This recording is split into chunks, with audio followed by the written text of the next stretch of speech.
Hello everyone, it's Yogi here. I hope you're well. It's a Monday evening in the UK here. So for those of you relying on Yogi to inform you which day it is of, of the week, it's a Monday, okay? And well, at least in the UK, okay? So today, yes, the regulars know, we start slightly later. It's not later, it's just different time on Mondays and Fridays. So newcomers, take notes, put it on your calendar. This is our normal time for Monday and Friday as well. So welcome everyone. And today, I don't know what to do with this project. Okay, this piece is a beautiful piece from Ciro Marchetti. If you don't know the artist, on Mondays, we used to have a theme day, a Sal, every Monday, and we kind of change it up a little bit. But today, here I am, Monday, I'm still with Ciro Marchetti. So, so there you go. So LaSalle is still, alive and kicking in spirit. So this piece is called Le Old Craft Room. There are about, I think, 3 or 4 of artwork of design from Ciro Marchetti. They were named very similarly. I've got 2 of them. 2 or 3. So the old craft room, and we've got the old kitchen. You've probably seen that one, really pretty. And I think there's another one is called the old toy shop or something like that. That one I haven't got.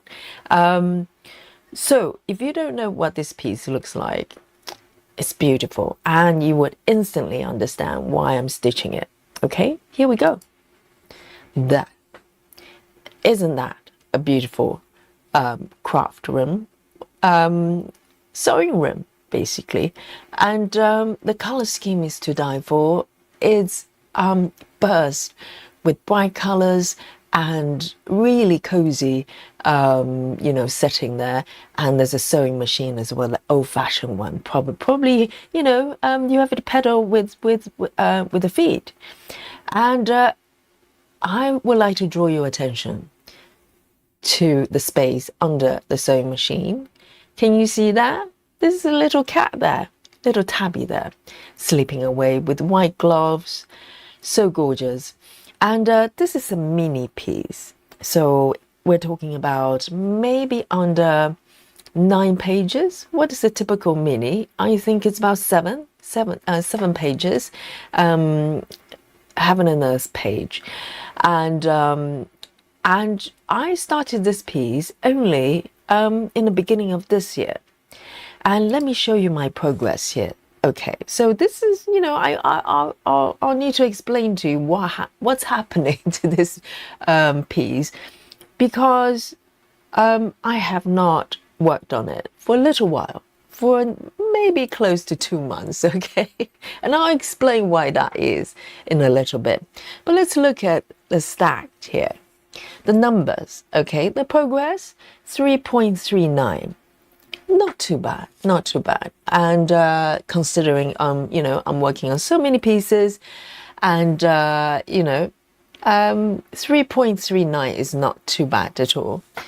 And I am going to just remove the last sprint there, erase the evidence, and clear the crime scene and start a new sprint here as usual.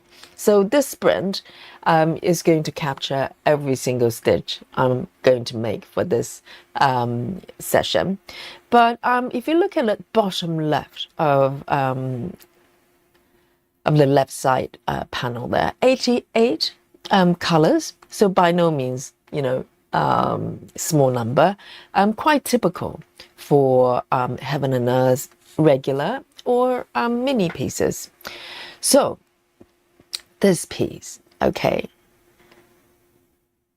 this is the complete area here. I think I may have marked a few stitches without knowing. So let me correct that first. These stitches are not there, okay? Not on my fabric. So let me just erase that before anything. So just to make sure the stitch counts are correct. So I'm gonna erase that one because it says -5, which is not correct. Let me start again, okay? So I want every stitch to be accurate. No cheating here, no cheating here, for I'll guess my stitches at the end. So this is where I am right now, and this is the entirety of the piece. So a typical mini page here, and I'm kind of starting from the upper left there. And I'll tell you a little bit about how I'm going to approach this piece today. But of course, before that, I want to say hello to all of you. How wonderful of you to join me on this beautiful Sunday, peaceful Sunday evening. I came back from my classes. I teach later classes on Mondays and Fridays, and I'm feeling so relaxed because we did yin yoga, we had essential oil, and I feel great. I feel great, very relaxed. And so, first of all, who have we got here in the chat with me today? So the first to report to the chat is our Captain Squirrel. She says, good morning, stitchy friends. Of course, in Australia, it's the next day, right? This is Tuesday. This is Tuesday in Australia. But, you know, nice and shiny in the morning. How wonderful. And then we have Christy Prenger as well. How wonderful to join us. Yes, I hope you enjoyed your dinner and come to join us. And then we have Belinda as well. Oh, Erica, of course. Erica is here ready to stitch, and Belinda is also here to join us. Good afternoon, where Belinda is. And Sylvia as well says, hi everyone. I hope I can stay awake until the stream starts. I hope you're still awake, okay? Give me a little wave there. And our beautiful Natty is also here. How good to see you. And Moti Stitcher is here as well. Good morning. How wonderful. And great to see you. And Vaduhi is also in the chat. And Simone as well. Welcome, welcome. Great to see you. Moti Stitcher says, this is one of the few days I'm able to join. Tomorrow schools are closed for 3-day holiday. Wow, how nice. So, but when kids are, you know, not at the school, they're at home. You have to be there. Oh, the hard work. Yeah, just keep them company so they're not bored and, you know, causing troubles. And Kathy Hapler is also here, says hello everyone. And Betty Lou Taylor is also here as well. How good to see you. And who else have we got here? Rochelle. Wonderful to see you, Rochelle. And Karen is back here as well. Karen Sutherland. And wonderful to see you. Good morning, where Karen is as well. And Sarah. Oh, hello, Sarah. Oh, Sarah is providing us another quote. Not yet. Okay, so Sarah says, I can't stay today. I can catch up with the replays. I know Sarah always does her homework, you know. If she can't be here live, she watches replay. Amazing. And Susan, my darling, is here as well. So good to see you. And Sarah says, oh, we do have a quote from Sarah. Okay, wonderful. So Sarah is providing our daily quote whenever she's here. I mean, she's taking, you know, the duty very seriously. And Sarah says the most wasted of days is one without laughter. E. Cummings. Yes. And the most wasted of days is one without laughter. Oh, it's the same. Repeat it twice. That's how true the statement is. Exactly. So we're having a laugh here every day, don't we? Sometimes you're laughing amongst yourselves, and sometimes you're just laughing at Yogi. I don't mind it as long as we're laughing. Okay. And Jamie Womack is also here. Jamie says, hi everyone. I've been missing so many lives lately. Glad finally to get to see one from the beginning. Welcome, Jamie. Well done. And as I said, if you miss Yogi live, watch the replay. Okay, they're there for you. Claudia, hello, hello. Great to see you. And Siobhan is also here as well. Crushed, crushed, I can't speak. This is late in the evening. Okay, guys, bear with me. Crossed up with Siobhan. And everybody's challenging me with a very, very sort of complicated YouTube handles here. But this one is easy. That's our Bex. Bex says hello. Wonderful. And Linny Stitches is also here. How good to see you. And Chrissy is also here. Chrissy is not watching any theatre sort of movies today, I presume. Are you stitching today? And Janine is also here to join us. And Frida as well. How nice. Oh, Frida is eating chocolate peanut butter ice cream. Dear, oh dear. While my tablet charges. Well, that's Frida's excuses, you know, waiting for the tablet to charge, and it's a great time to have some snacks, okay? And Laura is also here with us. I hope everything is going great at home, Laura. So good to see you. And Grace Houston is also here as well. She says hello, Yogi and all. And Rachel Morton is also here. Wonderful to have you. And Michelle Fuller as well, all my favorite people. And Too Snowy is also back here to join me. Oh, wonderful. Guys, okay.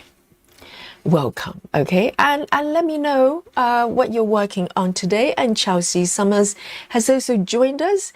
And Becky Snooze as well. Oh, wonderful. So, here we go. So this piece is from Ciro Marchetti, and it's absolutely gorgeous. If you look at the color scheme here, it's almost like those sort of Middle Eastern rocks that you see. It's totally luxurious and colorful. But I have a slight problem, you know, with this piece, and it's probably partially why I've been trying to avoid it for the last couple of months. Okay, bear with me, guys. So this fabric is 22 counts, and I'm using CXC.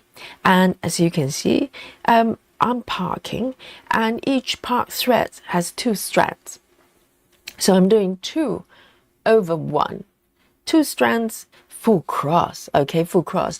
And because I'm doing a full cross, I'm getting this fullness of the coverage. It's so gorgeous. I really love it. Each stitch is like a little bead on the fabric. I absolutely love the result.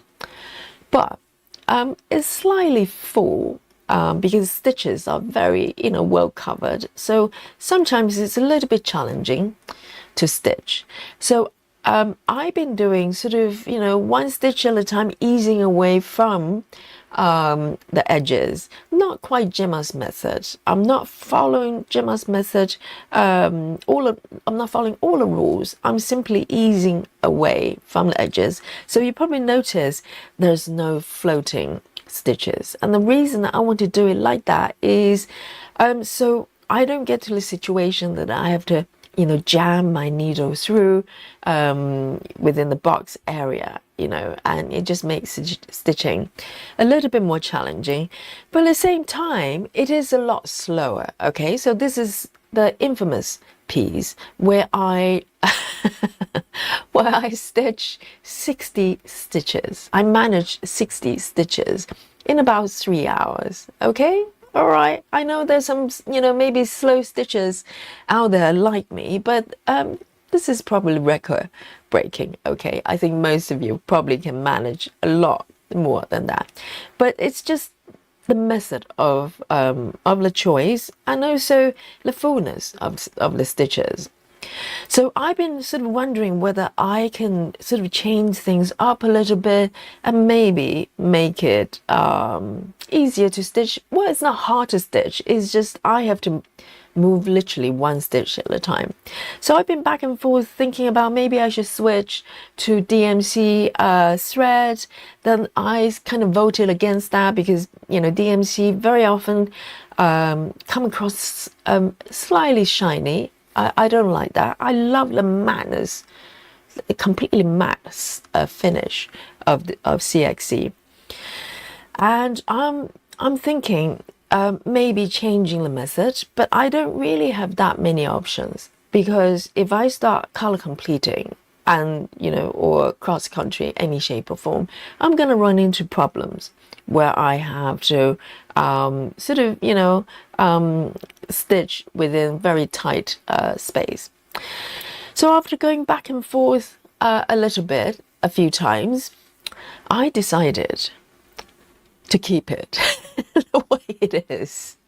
Okay, so I'm going to continue with this method and accepting, okay, surrendering to the fact that this is going to take a little bit longer than other pieces. I'm okay with it. Just look at how beautiful this is.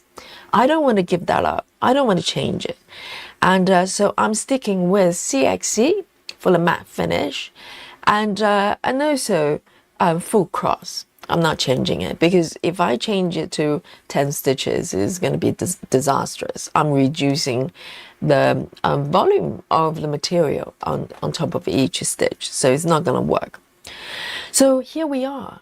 So today I am going to just be patient, and and this is Zen stitching. If you've never witnessed a really, really slow stitch before, and you're about to enjoy witness the full glory of slow stitching, and I'm here for it. I'm here for it. To create a beautiful piece, sometimes it takes time, and I'm not rushing. Who's counting?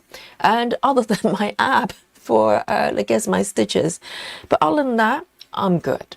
If I manage 20, that's 20. I'm good. Okay, so I hope you are supportive for my choice, and if you have better suggestions, come forward and let Yogi know. Okay, so on that note, and I am going to bring on my app view and a little markup for you as the reference. So I'm on the upper left there where the cushions are, and I'm working slowly downwards where there are a couple of little birds and a coat hanger there. So that's where I am. I'm in no particular order. I'm going to just, in a very rough, soft, diagonal direction to sort of shape, and I'm going to slowly ease away from the edges, okay? So that's my plan today, and let me know what your plans are for your project, and let me know what you're working on today. And if you have your power drinks and power snacks ready, I have a bit of a leftover coffee, I'm afraid. So I drank most of it, and I still have probably about a quarter of a cup left. And I've got some water as well. Today is one of those days. I'm gonna sip my cold coffee and see how it goes. Okay, nice and easy here. So, Chelsea Summers has also joined us. How nice of you to join us. And Marsha as well from Australia, of course. Good morning, Marsha. And Busy Mom is also here as well. So good to see you. And Janine says, are you still going to do how to on Gemma's method? Okay, yes. Great question. So for those of you who knew what happened last weekend, so last Saturday, I was going to do a walkthrough for Gemma's stitches, Gemma's method rather. It's a beautiful way of stitching, okay? But, there was a little bit of a technical glitch on the streaming front. So I was doing the demo all by myself for about 45 minutes. Streaming to the wrong destination, so no one could see me, and so I did a little bit of that, but that turned out to be a great thing, because it was a dry run, okay? And this coming Saturday, Janine, I am going to resume. I'm going to start from scratch and do the demo for you, and hopefully you guys can see me this time, okay, rather than phantom and stream there. So this is the plan. So this coming Saturday, once again, we're doing double streaming on Saturday, and I'll be doing the demonstration for Gemma's stitches, Gemma's method. maybe around 5 p.m. UK time, you can do the conversion, and then we'll do our sao, Amy's do a sao later on at the regular time. So that's the plan. So that's the answer for you there, Janine. So let me pick my first color here and see where I can go with it. So I am not going to strictly following the sort of diagonal direction. Whenever I can do, maybe this is more of a color flow, I'm thinking, because Gemma has got a new method called color flow. You just flow with the colors. It makes sense, it does. It says on the tin. Maybe this is more like that. So let me see how it goes. I haven't really sort of done that method properly, but it might make sense to kind of follow that method with this piece. It might make sense. So let me know. So I'll let you know rather how it goes, if it makes sense as I'm stitching. So I've got a few of this green color down here. This is where there's a little bird here. Okay, it's going to appear as I'm stitching. So as you can see, no floating stitches. I'm not moving away, going cross country or cross town like I do with quite a few other pieces that I'm working on. I'm just being a very good girl, just doing stitch by stitch, and they're all attached to each other. So this way, I have every stitch I make, similar to Gemma's method, I have very open space around me rather than having to stitch inside, sort of in the area that's got surrounded stitches. But now let me have a look. I'm going to stitch until I run into other path threads. So I'm stitch in order from top to bottom and left to right to a certain extent. So this is what's happening here, and I need to kind of warm up a little bit to remember what I'm doing or what I'm trying to do here, and making sure that I do not go on a detour, which is very easy to do. So now I'm going to park it here, actually, the random location, but the spot next to it, because I'm about to run into other path threads, so I don't want that. So I made 2 stitches on this row, and I'm going to park there. So this is kind of the method I'm going to be doing, kind of quite organic in terms of direction and from top to bottom. Okay. And oh, Susan is working on Gardens Paradise again, drinking hot chocolate. Susan, no hot chocolate for Yogi today. Okay, I'm going to be watching you with envy. Okay. And so, oh, Chelsea Summers says white wine and stitching books are my friends still. Very sophisticated, Chelsea. Wonderful. I hope it's nice and chilled. And Marsha is here. Yes, I say hello to Marsha. And let's have a look. Oh, Andrea is here in the chat as well. Says hello, watching while cooking dinner. Stitching later. We need a cooking club as well. We have a work club. And let me pick the next color. So there's one stitch here I did not make in the last session, or did I? Oh yes, there's one stitch there, I think. Yes, let me just have a look here. I think this one is done. Let me correct that. I think that one has been done already from the last session.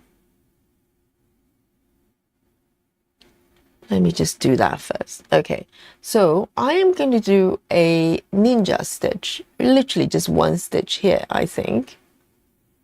that I didn't do last time because I didn't have the color on my master set. So today I'm going to do that one. It's quite small. See, this is what I'm trying to avoid with this method, because I left that out because I didn't have the thread, so that's not by choice.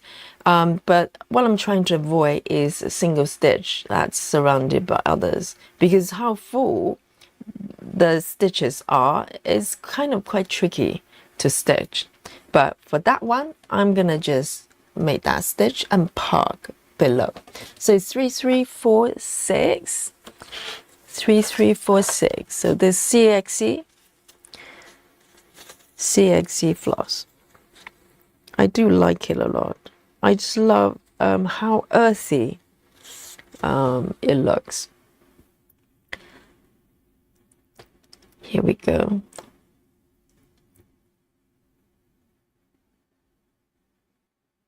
Kathy says, Yogi, this stitch is beautiful. The colors are vibrant. I know. And because of the fullness of the stitches, everything just becomes so rich and it's perfect for this piece. This is really how I visualize this piece to be. You know, I don't want to do it. It would have been a lot easier to do maybe 2-strand tent or 1/1, but I don't want to do that. I really love the fullness of it. So I'll work slowly, bit by bit, one stitch at a time as usual, and for this beautiful finish. You know, some pieces, it's nice to have that slightly sketchy effect, like Kim Jacobs, for instance. Very light, very airy. But Ciro Marchetti's pieces tend to be very, very rich. And I love it for that. Here we go. So, it wasn't too bad. It wasn't too bad. The one stitch there. And I'm going to park below. So the thread will be waiting for me. And 3, 1, 2, 3. There. All good now. All good now. And let me part that one. And since yesterday, I tried to fade out the background stitches using Saga. And highlight to bring the selected color to the foreground a little bit more. And so far, I like it, because previously, I just keep everything 100% in terms of opacity. And I'm trying this out. So far, so good. Because I still have all information I need in terms of the colors and also the symbols as well. But everything just, you know, it looks a little bit cleaner this way. So I'm happy about that. The next one, let's have a look. Michelle Fuller is working on traveling library 1.35, drinking ice water. Oh dear, I'm still under 1%. I'm working my way up. Let me have a sip of my coffee as well. And Janelle, hello, good morning.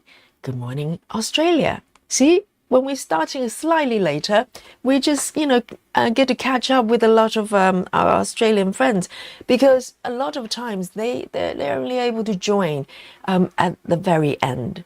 But hey, there you go. We have Mondays and Fridays that we can catch up with our Australian friends.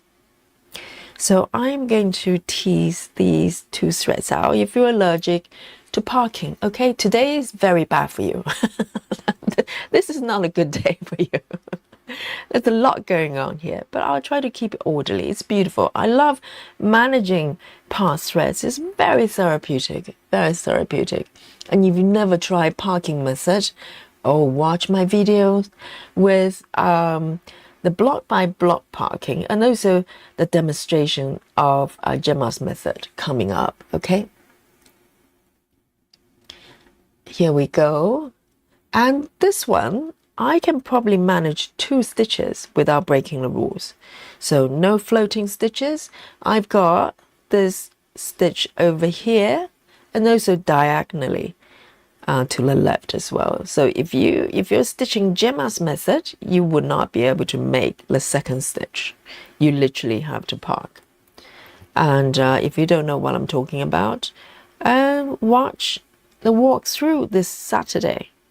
It will make a lot of sense. So with this one, I'm kind of taking the liberty to make this stitch as well. It's actually not too bad because, you know, as I'm stitching, every single stitch is kind of quite open, you know. I'm not trying to stitch within among stitches. So this is actually really lovely to stitch. Here we go, 2 here, and I am going to park that one over there. Oh, I am enjoying it. I am enjoying it. Here we go, and the next one. Just take it nice and slow. I think the problem is when you're thinking about speed or feeling that, you know, you want to rush over and start filling in stitches. That's when, you know, you start to kind of getting a little bit frustrated. But why do that? This is not homework. This is not a job. We do it because we love it, right? One stitch at a time, and I'm really enjoying it.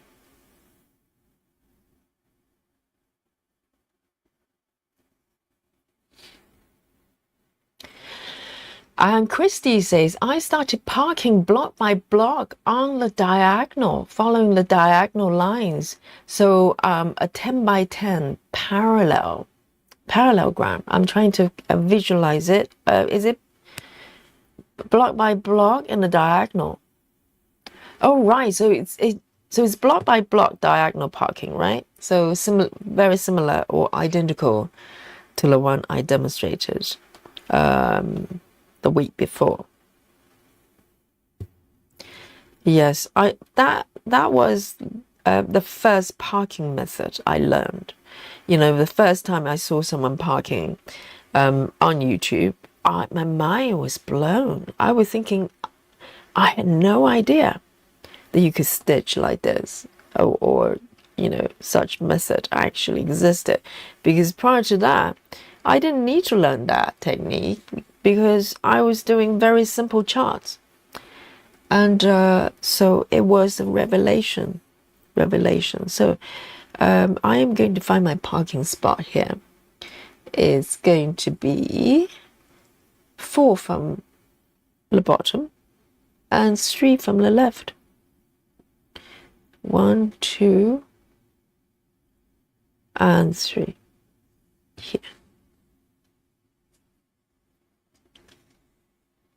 Here we go. So I like to stitch in an order that it's not going to run into other park threads too much. Occasionally you have to move, you know, the threads around, but within reason.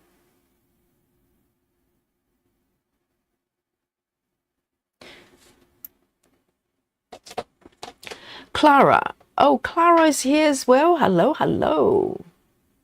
Betty Lou Taylor is working on Traveling Library and almost have all the 310 stitches done on the first page. So again, calling a spooky bingo. Oh goodness. I'm not doing 310 just yet. We might meet at some point. We might have a spooky bingo 310 at some point. I'm trying to look around, see if I'm sure there's some 310s. And yes, Betty, so you're doing a page by page color completion, is that correct? That sounds very interesting. That sounds very interesting. With Saga, it basically ignores the page definition that was that are defined by the chart. So if you import Heaven and Earth PDF, for instance, the patterns, you do not see the pages. But what you can do is you can manually select a block of area and just work within that. So it could be quite fun as well. Color completion for one page is quite large.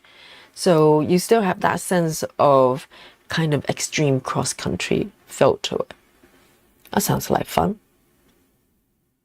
Clara says, I'm working on knitting up Christmas house too. Oh, kitting up. I keep, misreading it. When people say kitting, I kept thinking people are knitting during the stream. You're allowed to do that, okay? It's okay. I knit from time to time as well, not recently. So Clara says, I'm kitting up Christmas house too. Very good girl, Clara. When do we start the saw? I also need to cut up the fabric and zigzag along the edges. You better, you have to be quick, okay? So today, Monday, well, it's not too bad.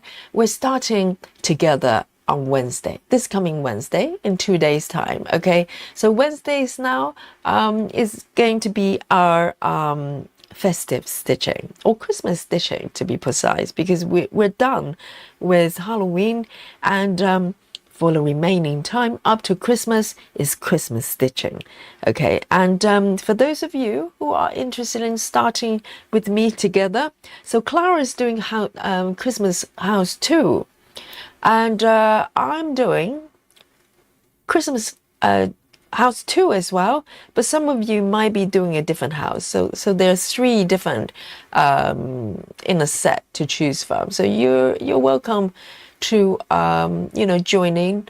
Let me just highlight Clara's comment here so you know the name of the pattern there. So the pattern is coming from Artisy. It's a pattern website, and you can go and get a pattern if you like to. Any one of them, of the 3, you can join in on the saw starting on Wednesday. So we're gonna, on a Wednesday, no cheating, okay? So we're gonna start together from the first stitch. So I think all 3 pieces, they have the same number of stitches. And it will be great fun that we start the Christmas stitching together. I know this is November. It is November. I have to remind myself. It's the last time I checked, it was in the summer. It was July. I need to check more often. So there you go. So that's the answer for you. On Wednesday, in 2 days' time, meet me here. Okay, we start the piece together. So you should have plenty of time to get your fabric ready, cut up, and do your edges. And let me see, that one is done.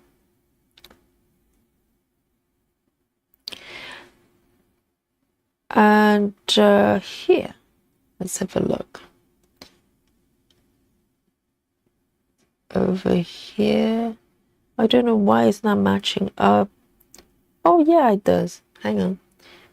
And this one is 1, 2, 3, 4, 5, 6.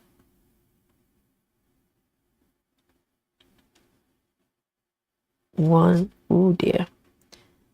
1, 2, 3, 4, 5, 6. It's here actually. I don't know, it's 1 stitch missing there. I'm gonna just cheat and stitch this color because it's very, very similar. I think I missed 1 stitch there. That's why I was getting a little bit confused.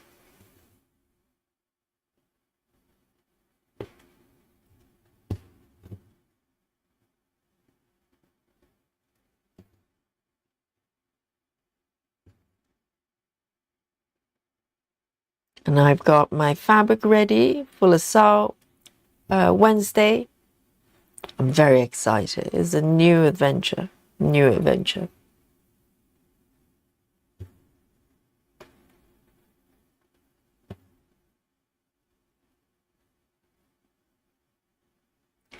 we go.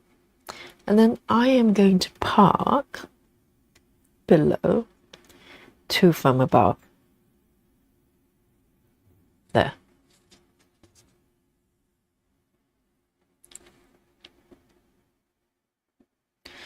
It's just something very orderly and very therapeutic about parking. I really enjoy it. If I don't park for a while, I start to miss it. But not every single project are suitable for parking. You know, for instance, all my 28 count projects, I've got 4 of them. I have no desire to park at this point. I might change my mind. But at this point, I just don't feel like parking on 28 counts. And Kathy says, I'm working on Once Upon a Fairy Tale. I'm obsessed with this piece. Wonderful. It's great obsession, isn't it? And Jamie Womack says, I love the colors in yours. I'm working on the traveling library, doing cross country with 310, 2/1 tent. Oh, which fabric cotton? And so 2/1 tent, it could be 25 counts upwards, right? 310 cross country. Maybe I'll try that with one of my pieces, you know, have a larger area and do color completion. I haven't really done that much. Normally I finish one strand and then switch colors. I will only do color completion in a very small area, maybe within, 6 blocks. Maybe I need to give it a go. It sounds like fun. Here we go. And let me see what's happening here. I think when I look at kind of formation of the stitches and the part threads here, it kind of tells me where to go next, you know. The location kind of just asking to be stitched next. So it's this one over here.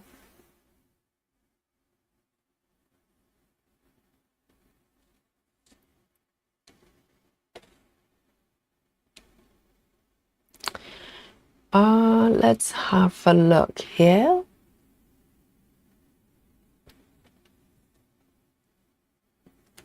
Oh, Bex says, I've just started work on this Tuesday morning as a new job. I want to stitch instead. I know. You know, sometimes work and everything just gets in the way of stitching. I know. But I'm glad you're in the chat. We can keep you company. You know, we do have a work club here. You know, people regularly watching us while they're at work. It's, you know, just a little distraction, healthy distraction. And also, it probably motivates you to stitch when you get home, right? Kimberly has joined us. Welcome.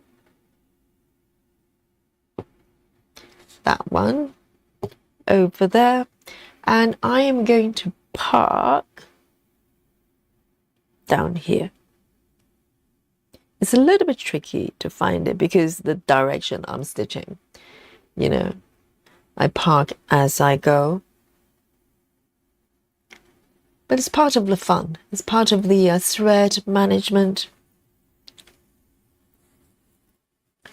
Very nice. So this is a little bird emerging. Can you see that? It's a little beak there. Oh, so cute.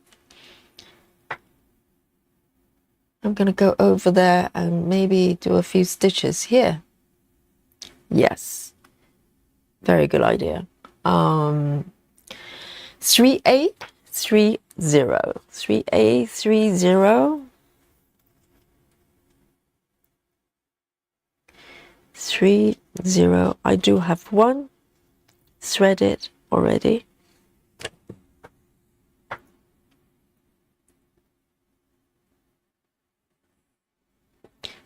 Everyday Creator has those who joined us. Says hello and good evening, everyone, and good evening to you.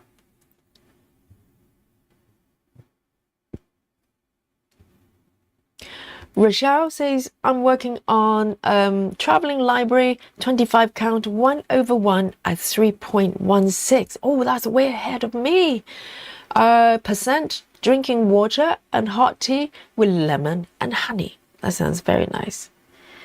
Very, very nice. Lemon and honey.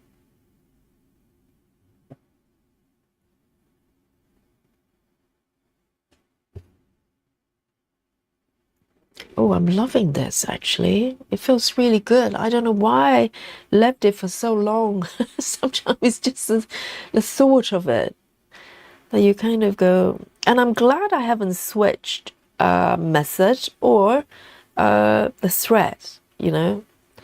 I think this is perfect. I'm here for it. I'm patient. I don't care if it takes 100 years to finish this mini piece, but every stitch will be lovely and perfect. The great thing about moving stitch by stitch away from the edges is every single stitch will be nice and flat, really, really tidy. And that's the benefit, one of the benefits of Gemma's method as well.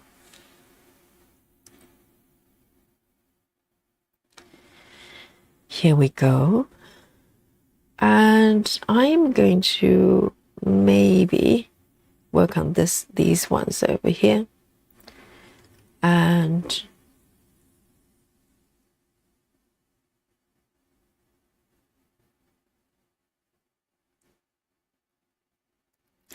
here we go. Just one stitch. 1, 2, yes. So this one is 3, 0, 11.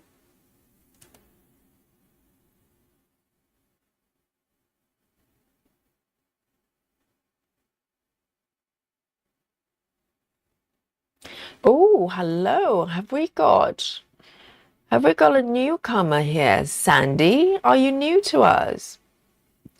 So Sandy says, hello Yogi, love those colors. Welcome. I'm trying to find your comment here because we welcome our new joiners in the chat with a little highlight, just a little welcome there. Let me find your comment here. So Sandy has joined us in the chat, and Ring Akio has joined us as well. Hello. Sorry it took a little while for me to get to you. I'm always behind. Welcome, Sandy. And Chrissy is stitching on Autumn Dragon by Sheena Pike, 2/1 tent. I'm also drinking hot caramel apple pie latte. Oh, there's a lot going on in your latte. Very nice.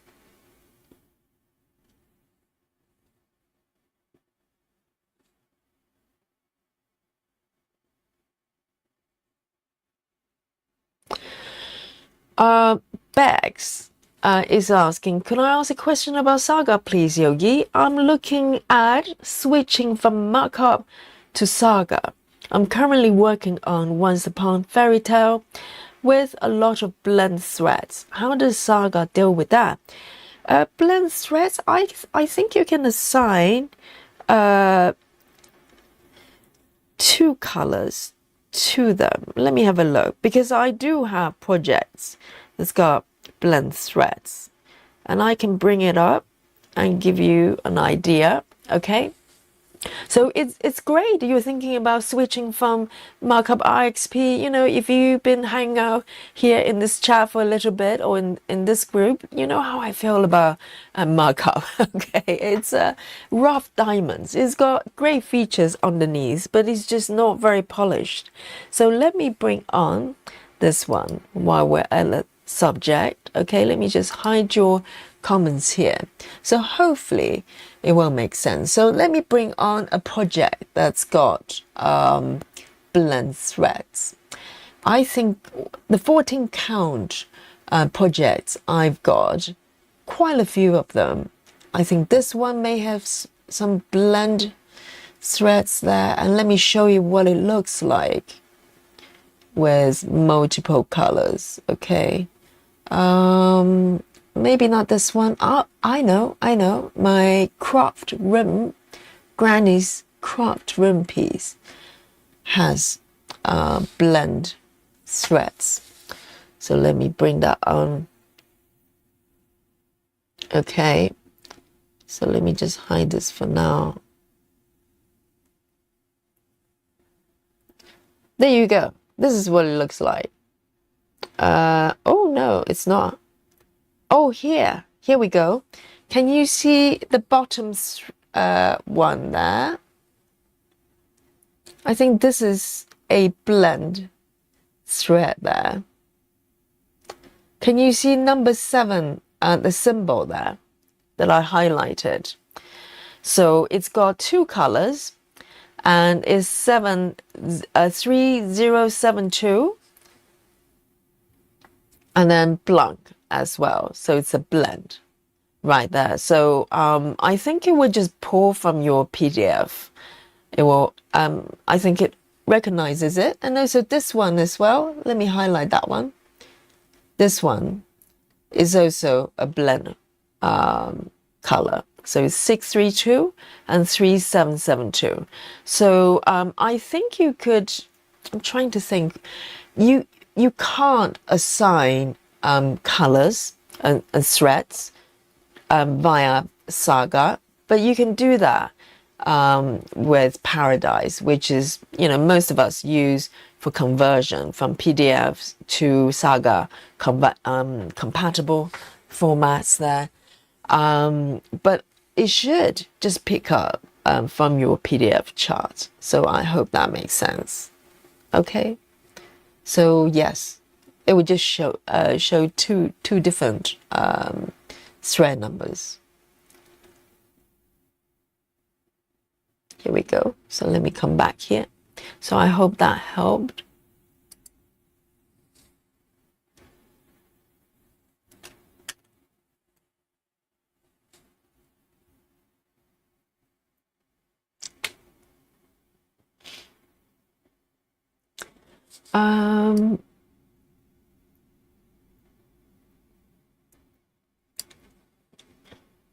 Claudia says, not stitching for me tonight, kitting up a master DMC set, DMC list. Just keep repeating what you said. It's not a job. It's not a job. I apparently actually enjoy this. Can't wait for this to be done. And Claudia, you know what? Getting a master set together does take some time, depends on where you start, whether you have threads already and you just combine them together, or maybe you start from scratch, right? But it's going to be worth it, because once you have the master set, you're set, literally. You don't have to kit up again, and you just top up and add new colors as you need them. So it's a great idea. It's a great idea. No, it's not a job. We love it. We love it. That's why we're here. And probably because of that, I'm not goal-orientated at all. I don't mind how many stitches I make. Okay, 60 is slightly worrying, but other than that, I can cope. I can cope. Here we go, 779, this one. So 1 stitch at a time, and each stitch is just nice and beautiful and so full. I feel like I'm maybe, almost like doing diamond painting. I've never done diamond painting, but I'm feeling that maybe similar because every single stitch is like a little bead that I stitch on the fabric. So full and beautiful. And I'm going to just pop below here.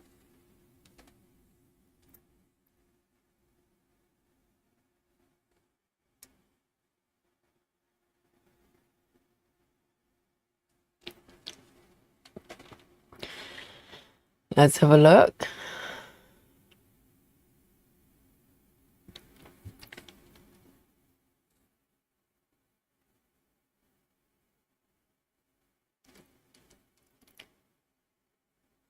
Vadu, he says, looking forward to demo, Yogi.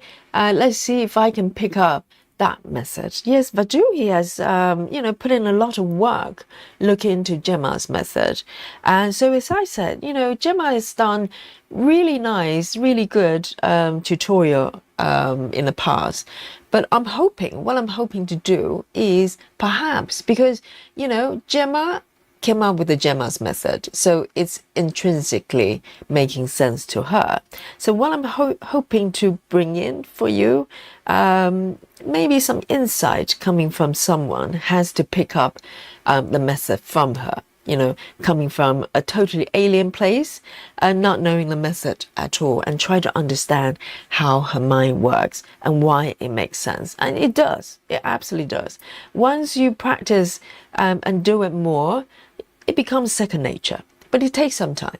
So, and it's great fun as well. So it's about enjoying that process. And it doesn't matter if you mess it up a little bit. You can't really mess up, really. Maybe you stitch out of order, and maybe you have more duplicated threads of the same color. These are the worst things can happen. And that's it. That's it. But it's a beautiful way of stitching. So hopefully, you know, I'll be able to provide some new insight for you, Baduhi. 934, 934. And as I said yesterday, you know, the block by block parking diagonal and Gemma's method, they're both diagonal parking methods, and they actually complementary to each other, because I regularly switch from one to the other just to change things up. So I don't get bored. I'll go block by block, creating the staircase, fill up a diagonal line. And then when I get a little bit bored, I start to blend in the corners and using Gemma's method. And so going back and forth many times. And it's great fun. So they actually work with each other.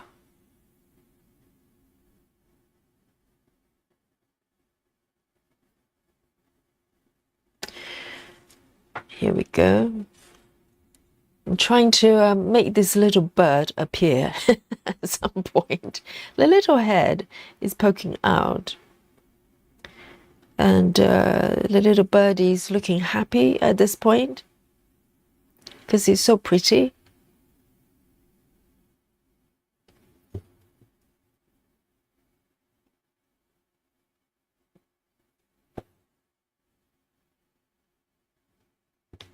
There's one more here I can do.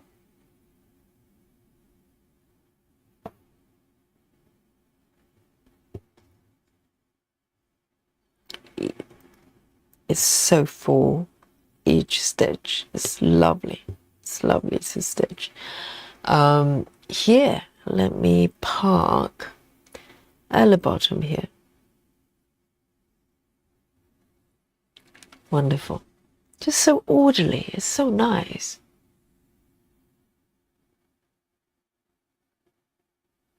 And I don't really have a method and kind of a name for this method. It's kind of just evolved from Gemma's method and a little bit row by row, even though I'm not doing row by row. And it's not Gemma's method because Gemma would not allow stitches like this, the original method. You would not have stitches on both sides. So, you know, it's slightly bastardized, Gemma's method, something like that. You know, you would not have stitches like this. And it will probably be a little bit more diagonal as well. But, you know, you bend the rules to make it work for you. So this is what I'm doing.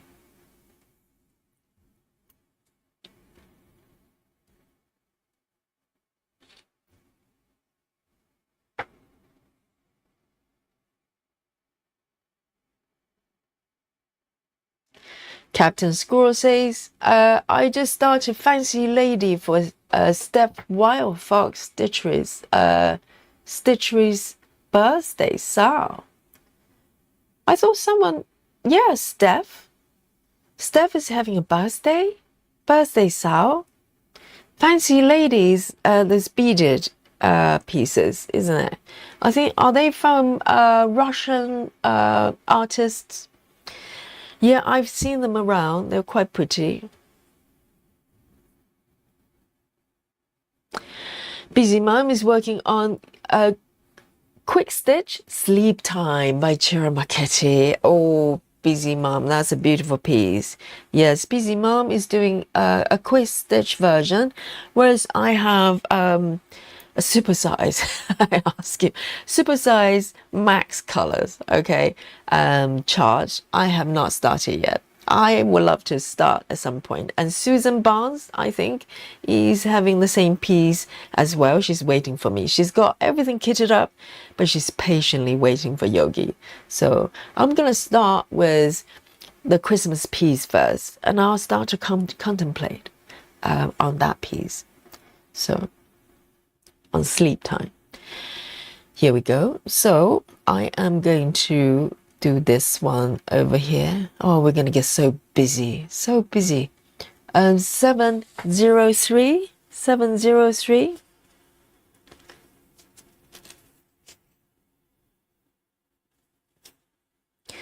It's a green. And it's over here. Come to me, little bird, little green bird.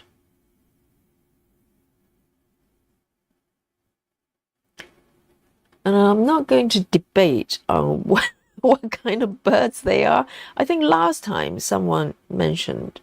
I'll quickly show you the full markup there. Maybe some of you sort of bird experts can tell me what kind of birds they are.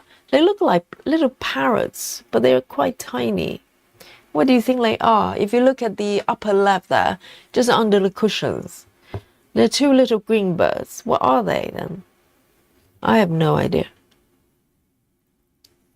I'm not well versed in wildlife, you know, or birds. 1, 2, 3 from the right. 1, 2, 3, 4 here. And 3 from the bottom.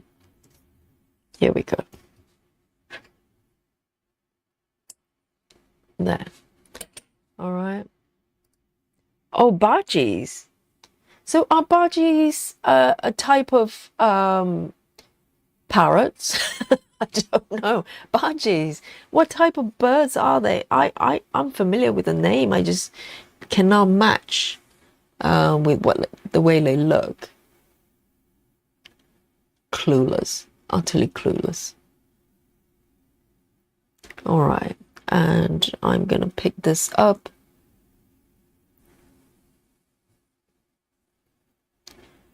I'm going to double check with the colors. It looks a little bit weird.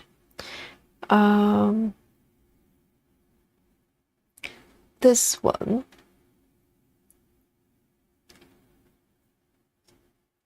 They're not the same color, are they? So let me have a look. 3, 3.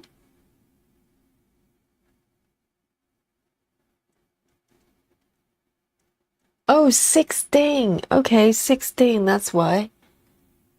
So this one is a little bit unclear what they are. 16 is one of the first 35 numbers of CXC that I don't have. So I'm cheating with DMC, and I can definitely tell the difference between CXC and DMC threads. It's so much thinner. Well, not thinner, but it's more structured, kind of tighter in structure. So, but I don't know what this one is. What is it then? Let me have a look. If I don't know what it is, I'm gonna just cut it off, just to save the confusion. This one, I have no idea what it is. Here we go. So it's this one here, 16.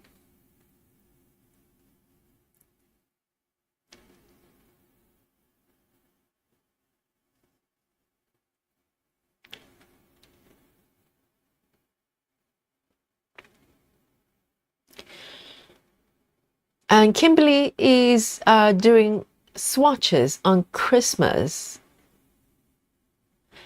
On Christmas House 2 today, I did a sample on 25 count with CXC and 22 counts with CXC and 18 counts with CXC. I think 18 count 2/1 CXC is the winner. Oh, how interesting.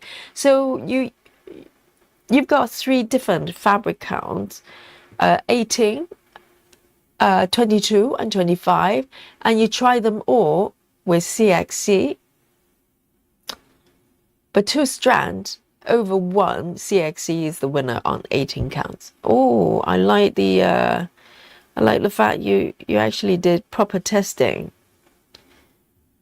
Thank you, Kimberly. Probably provide some insight, some help for other people making decision on their fabric as well.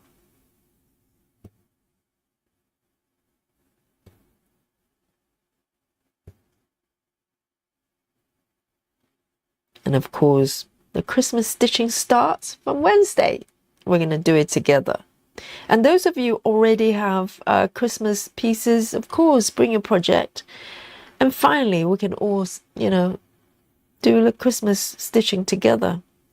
Because up to this point, I was doing Halloween, my alien dolly.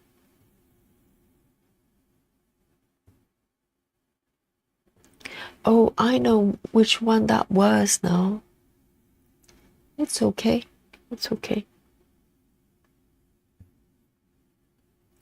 So I'm just following the colors whenever I can. This is so nice.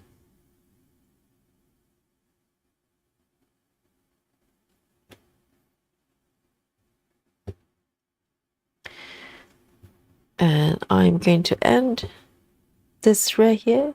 It's getting a little bit short.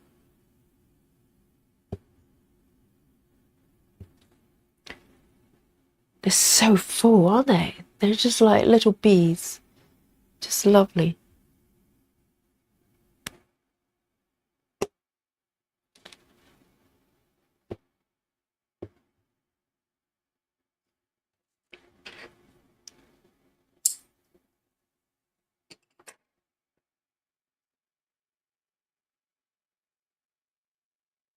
Janine says, I pulled on my whip of Christmas 2 by Ciro Marchetti, very bright, Christmassy, doing on 25 count 2 over 1 tent.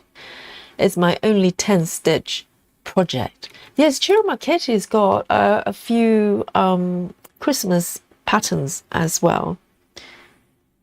They're very unique in style.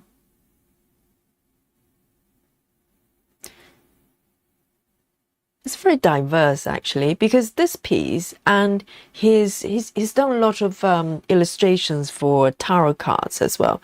They look quite different. I mean, they're all very rich and really pretty, but in terms of styles, I wouldn't have thought they're from the same artist. And also he's got more recent pieces with doggies, kind of in the garden. I don't know whether you've seen that one. That looked different as well, very different from this one, for instance. He's very interesting. My next color is 3363. 3363. Spooky bingo, anyone? 33. This is, probably less likely with these colors. 310, very popular. 3363. There are only 3 stitches. I'm going to end it literally because there's nowhere else to park.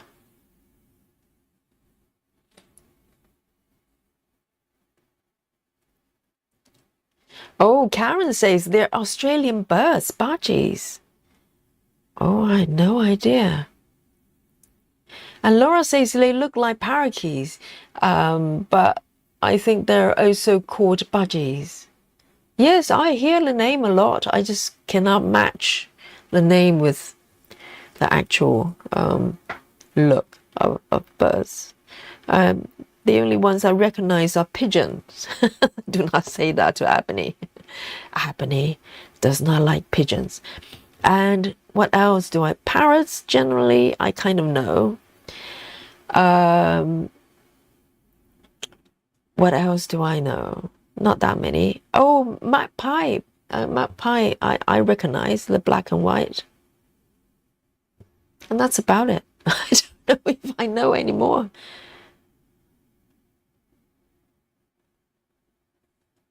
Right. What is happening here?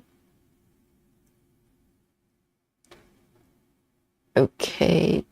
1, 2, 3, 4, 5 from the right. 1, 2, 3, 4, 5, 2.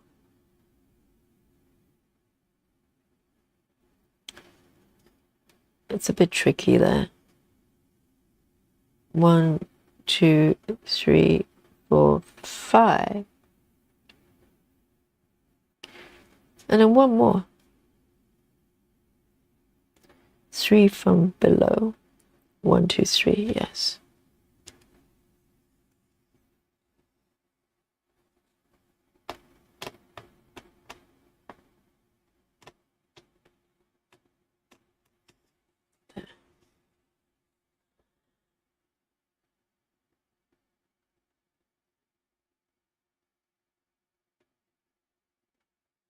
And I think there's one stitch missing there.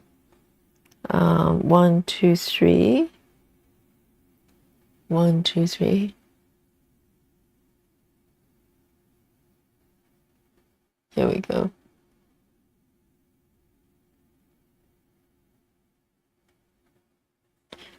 All right.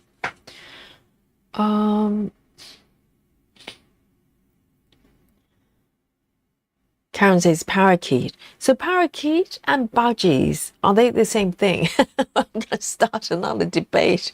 It's like the other day we're debating over whether, you know, those two creatures on Winter Reading Nook piece by Amy Stewart, whether they're reindeers or elk or moose. Finally, we came to the conclusion that it was reindeer. They're both reindeer.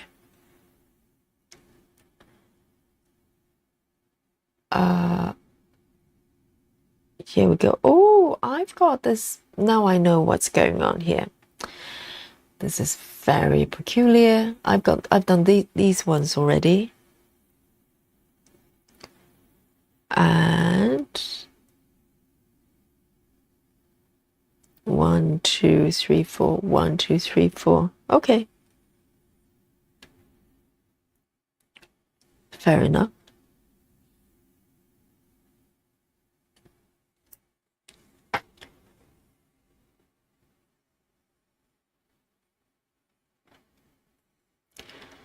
Rochelle says, Yogi, I'm sad I missed the weekend stream with you, but I do have a good excuse. My daughter had her first equatorial competition. I'm very proud. She came in fourth the first day and first the second day. Round of applause, Rochelle. Yes, very good excuse. You know, the achievement of the kids is just like your achievement, and you achieved together. Amazing. Okay then, you know, no penalty for Rochelle for missing the Saturday stream, okay? But next Saturday, you are there, all right?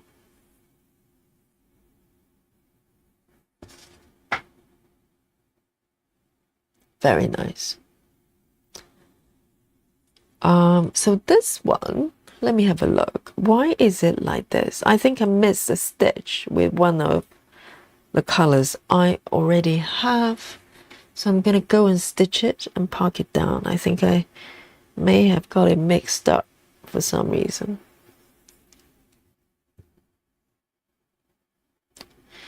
I missed this stitch over here.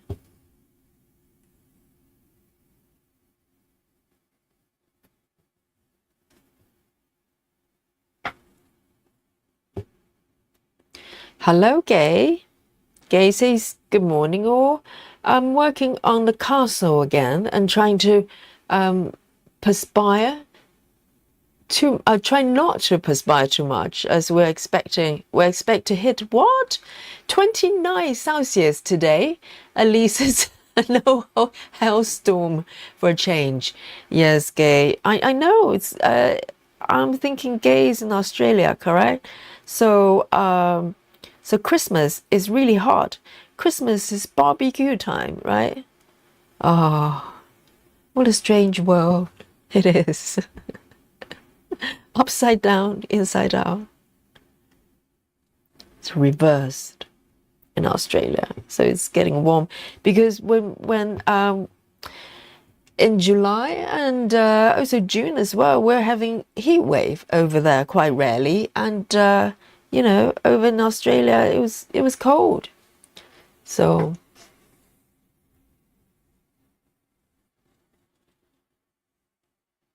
here we go, and I think I fixed that. I've covered the crime scene, okay? It's all good. No one noticed.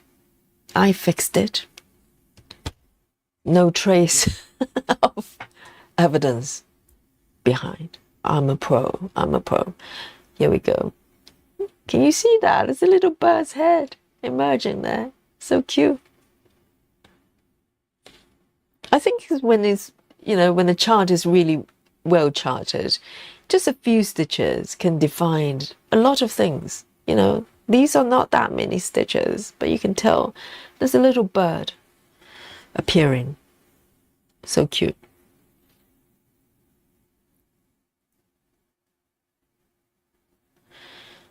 Let's have a look at this one. Very nice. So 798, 798, 798. It's a lovely, lovely blue.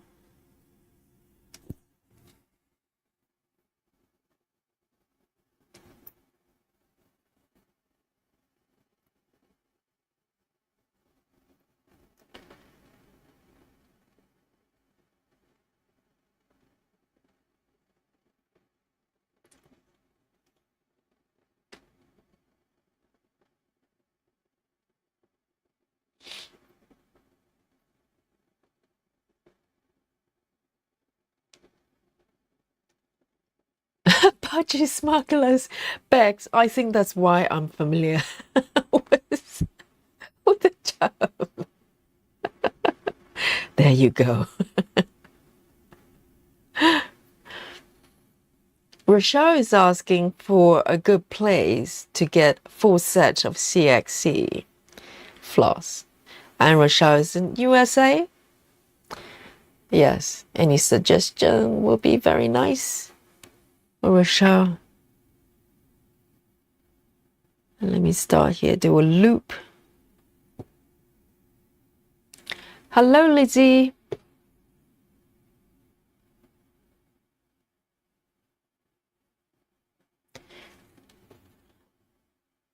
And just literally one stitch, and I'm going to park.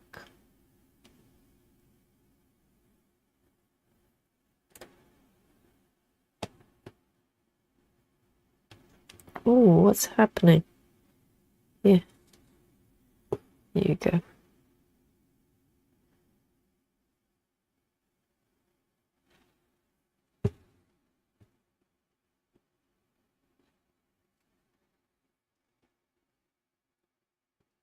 See, this bit is a little bit tight, but that's okay, it's manageable. Manageable. And I'm going to part 2 stitches down. That's it. Oh, it's happening there. Can you see that? Just one stitch. Somehow it does something wonderful there. It's magic.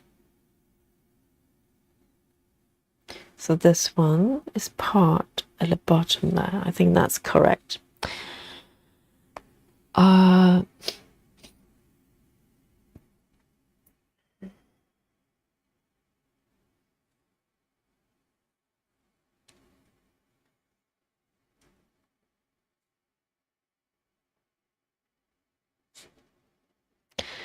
Gay says, yes, Australia is a place to be. We have at least 30 Celsius to early 40. Oh, goodness, on Christmas Day.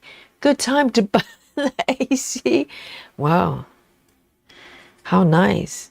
Yeah, definitely.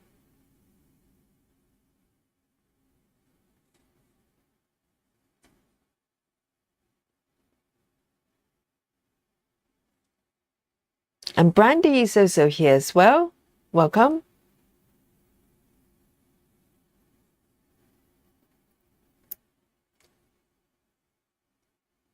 And Vaduhi, I think she's referring to the CXE, says Etsy has it for 95 bucks. And also, if you're, I think the question was coming from Rashad, I think. Oh no, Bex. There are, oh, sorry. So Rashad was asking about the CXE. I think there are two types. One is single label and the other one is double label. Apparently the double label one is better in quality, even though the two sets I've got, they're both single label and I'm happy with them. So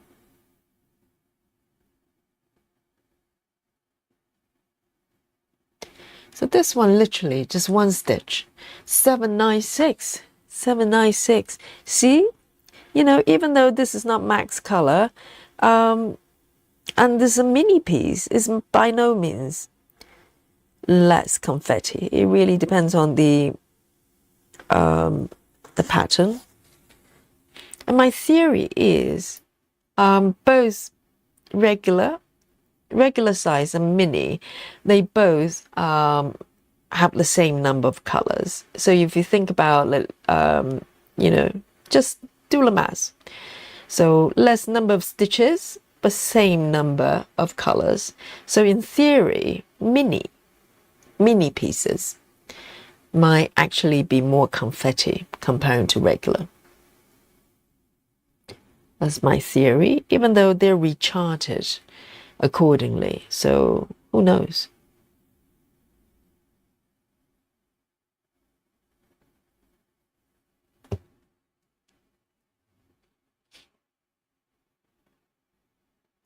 And Busy Mom says she gets her CXC from Temu. I never shop from them, so I don't really know. But it sounds like there would be somewhere that they would do this type of product. So I'm going to do one stitch here and end it.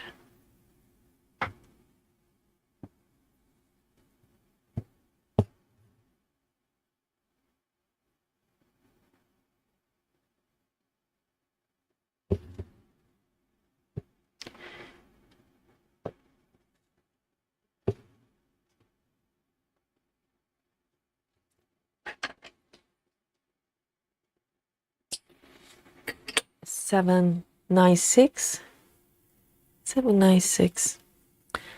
Let me have a sip of my water here.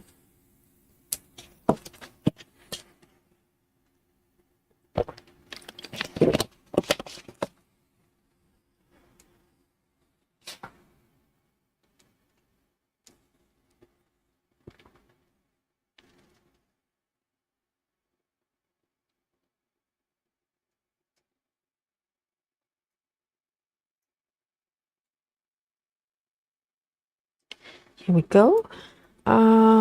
Where do I go next? I want to focus on the little birdie here a little bit more. So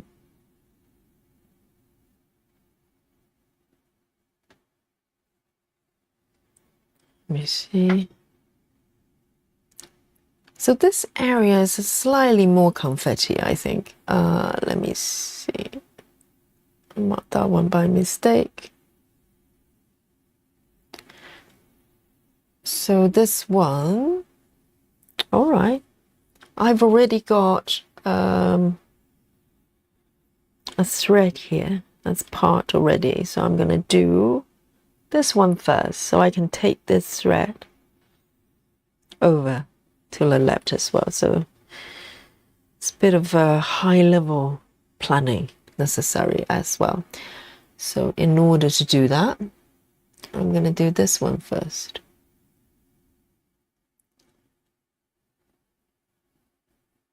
So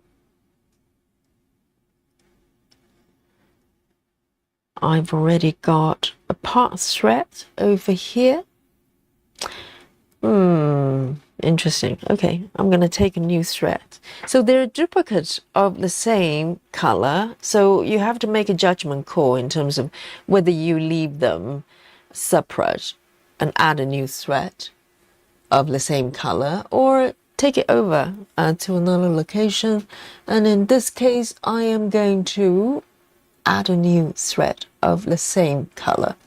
921, 921.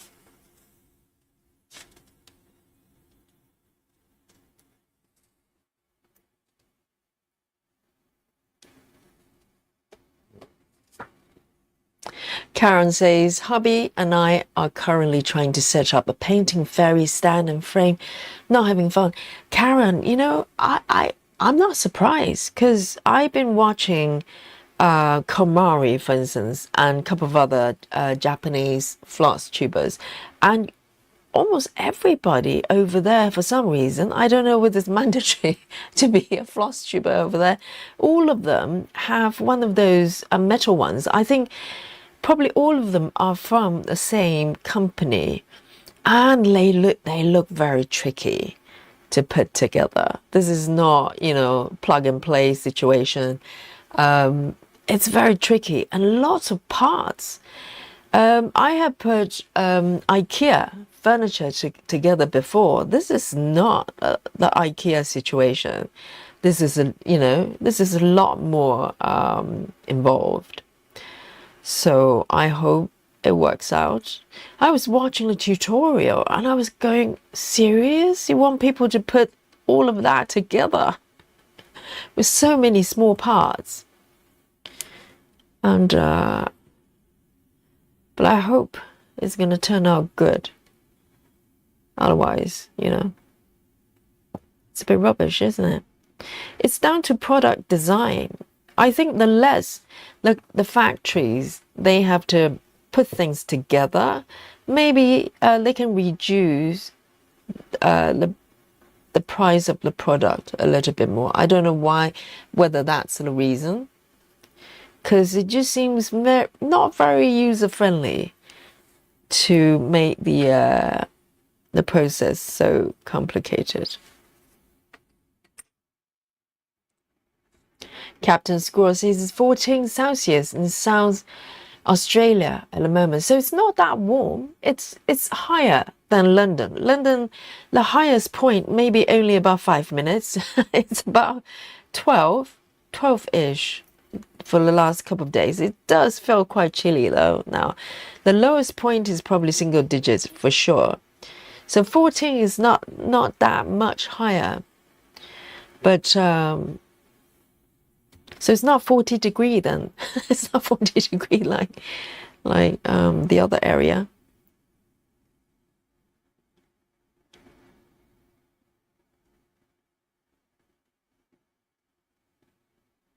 Okay, and I am going to have a look at this area one more time.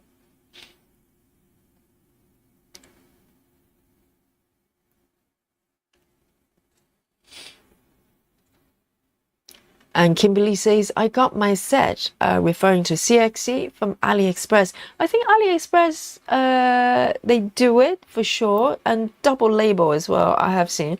And I think Joyce from our group has also bought it from AliExpress. I've never shopped from them, so I hope they're good. Janine says, those frames are kind of pain to get right, but once it's set, it's awesome. That's good to hear. So, you know, the process might be slightly painful, but hopefully it's a good stand. Here we go. I've got 3830. 3830.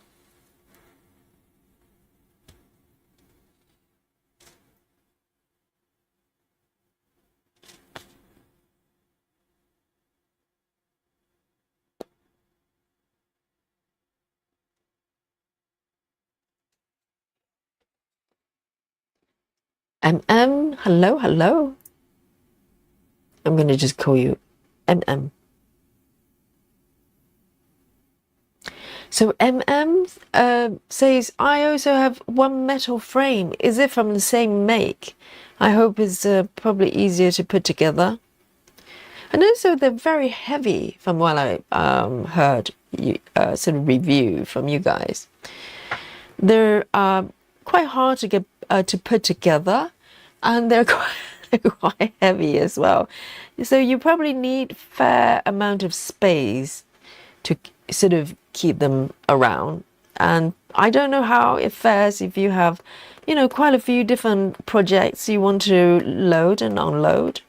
I don't know how easy it is to do that, or maybe pretty much you have to keep one project on the frame for eternity. I don't know.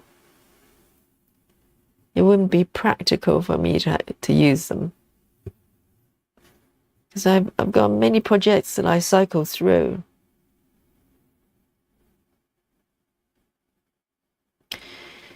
I'm sticking with the good old-fashioned wooden hoops. They work for me.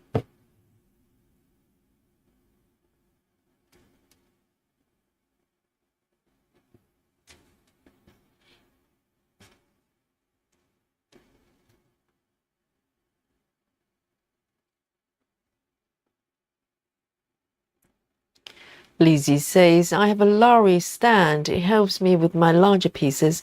I do have one as well. I do have it, and I'm used to the bouncing. When I'm stitching in the beginning, it was quite weird. The things just bounce around, and I wouldn't use it for streaming because you're probably going to get motion sickness after a while, seasick. It literally just bounces.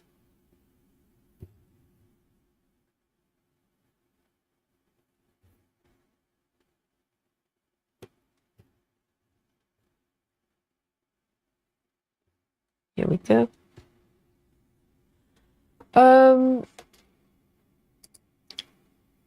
Kimberly has a question. It says, Yogi, the stand you use, can you use that on your lap as well?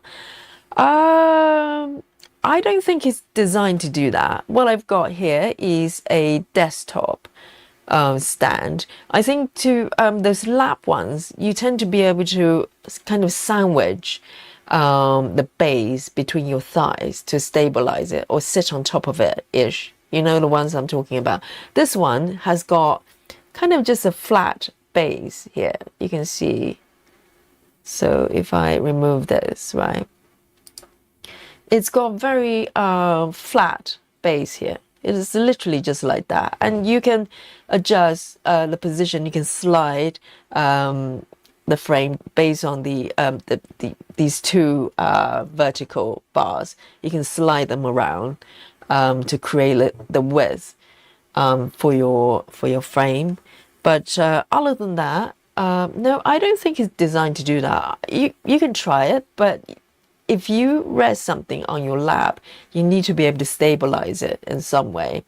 And majority of the lap stands, normally they have kind of a part in the center where you can literally just sandwich the base under and between your thighs. So I don't think this one will work that well.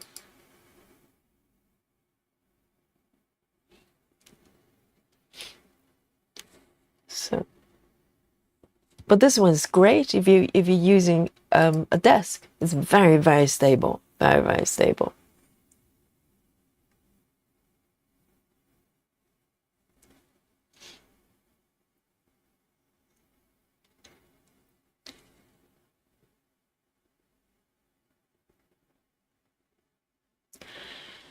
I'm trying to look for.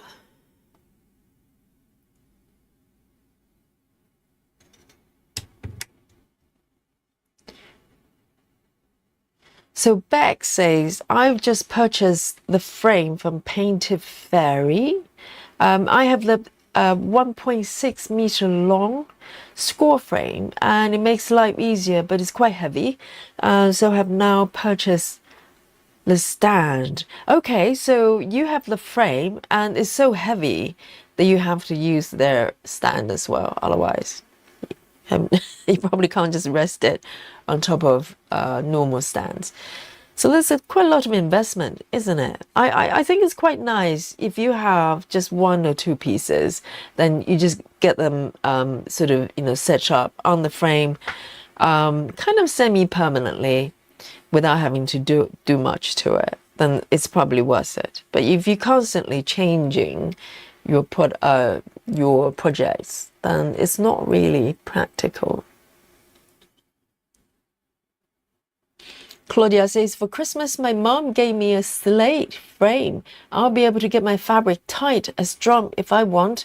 But the best stand for that is a pair of... the best stand for that is a pair of sawhorses.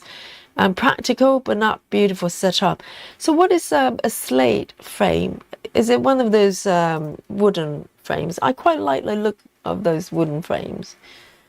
But for similar reasons as those metal frames, it's just not very practical for me to I'll probably need 6 of them for all my projects. Okay, so let me mark these stitches here.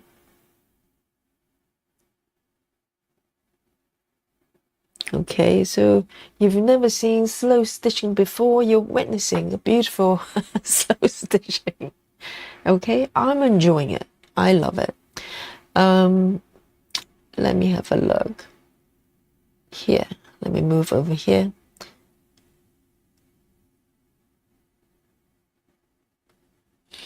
So there are a few stitches I can make with this. And I think there's a 310 nearby. I'm pretty sure this is probably 310. So I'm looking for a 310 spooky bingo.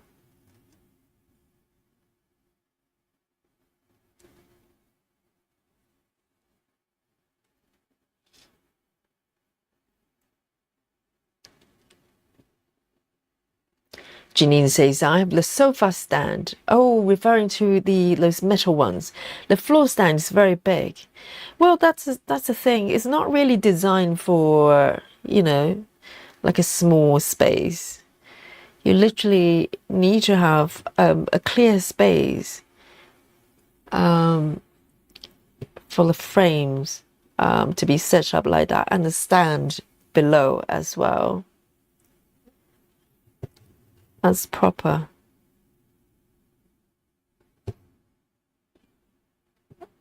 So you probably don't want to move them around too much. So it's kind of, you need to have a dedicated space for that type of stand and the frame.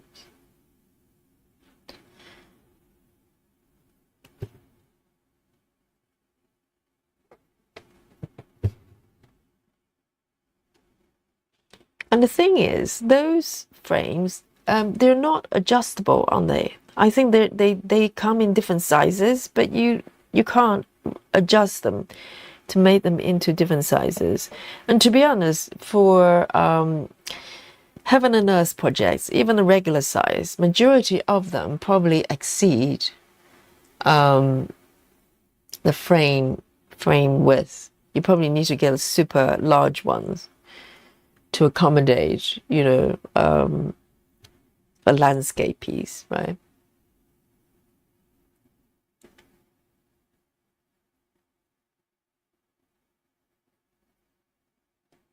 Lovely.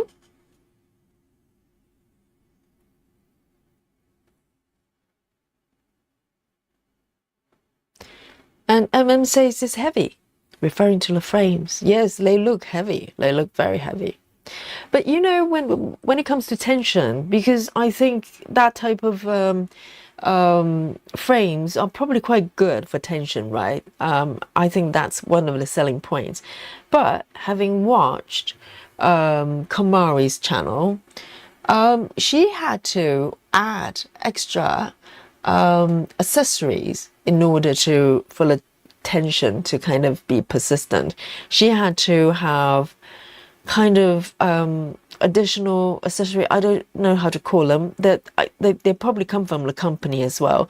She has to place them underneath to expand and stabilize the frames. She's got a really large one. I think she's got probably multiple ones. And also there are clips on for the side as well. So it seems like maybe the tension does. You probably lose the tension when the frame is too large. So you need to reinforce the frame for that. So it's a lot of work. A lot of work. Yes, I'm not 310, but it's 3371. It's very dark. So let me see if I can do these ones, as many as possible.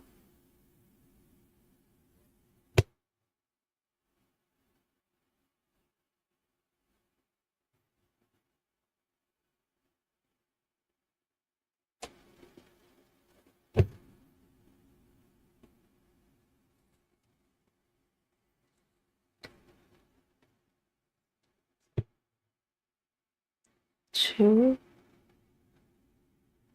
And then can probably do that one without breaking the rules.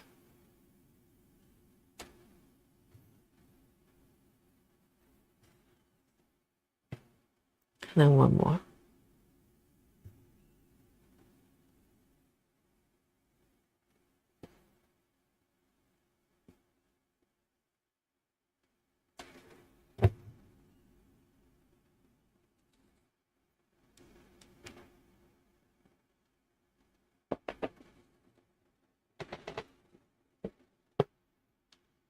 Lovely.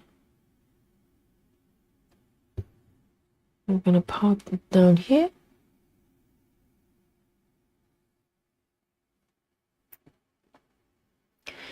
Captain Squirrel says, I love my Lowry and Nerge hoop combo. Yes, I often do that, actually. I do have a lot of Nerge hoops, and to put it on Lowry is very easy. Well, the great thing about Lowry is, it's almost quick release, isn't it? Everything's quick to do, even though it bounces.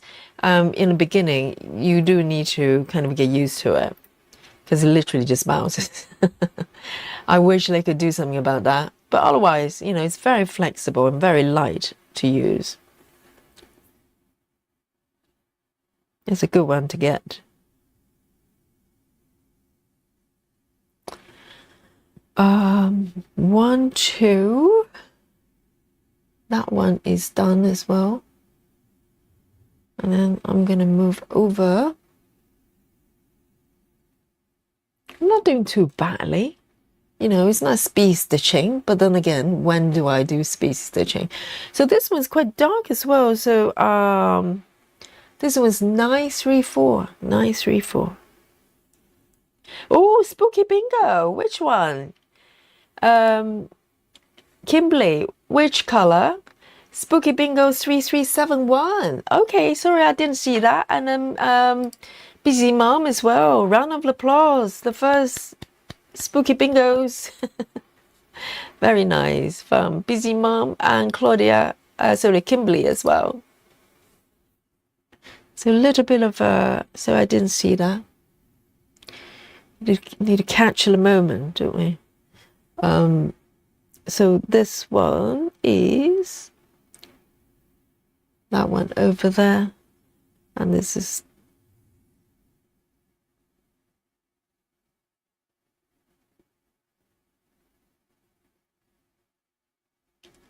right. 934. 934. That's where I am.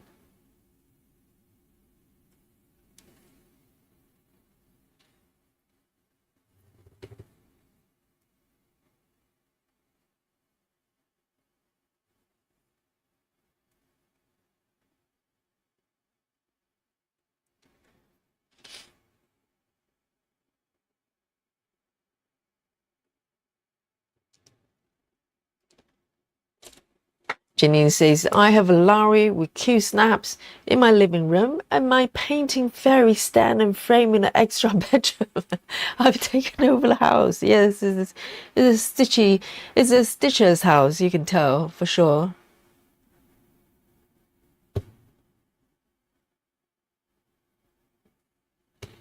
I try to contain all my stitching stuff within this room.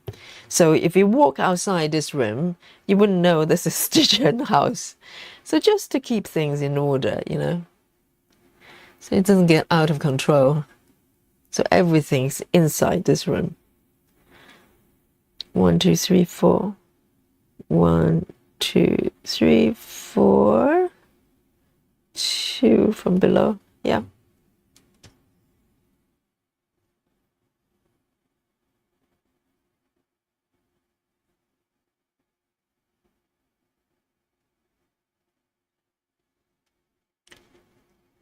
Right. Okay then. I am going to move up here. I'm not gonna sort of, you know, focus on this birds. I would like to, but it kind of disrupt the flow of the way I part my threads because I keep running into the same color, the color I need here, but it's part nearby. So in a way, I would like to stitch those first before coming back here, so I don't keep adding threads of the same colors. So I'm gonna just follow the flow a little bit, you know, go with the flow. That's the best. And then I think it would be a lot better. So let me pick this one over here. So 3, 7, A7, just one stitch and I can end it. 3, 7, A7. Oh, Janelle says, I use my stand like yours on my lap. You mean the one I've got? So it does work then. Is it stable, Ginny? Not Ginny, Janelle. Because there's nowhere to kind of hold on to. So they have to literally just rest on your lap. It's very stable on the desktop, but I've never tried to use it on my lap, so I have no idea. But I think Janelle says it works.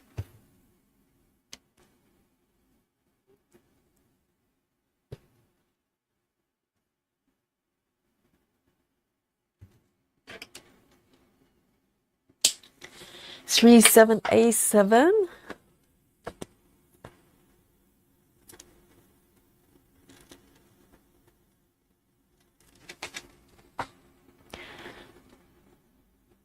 Grace Houston says, I have a daylight floor stand. I love it.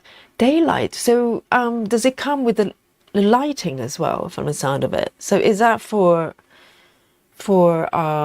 frames and hoops as well? Or is it lighting?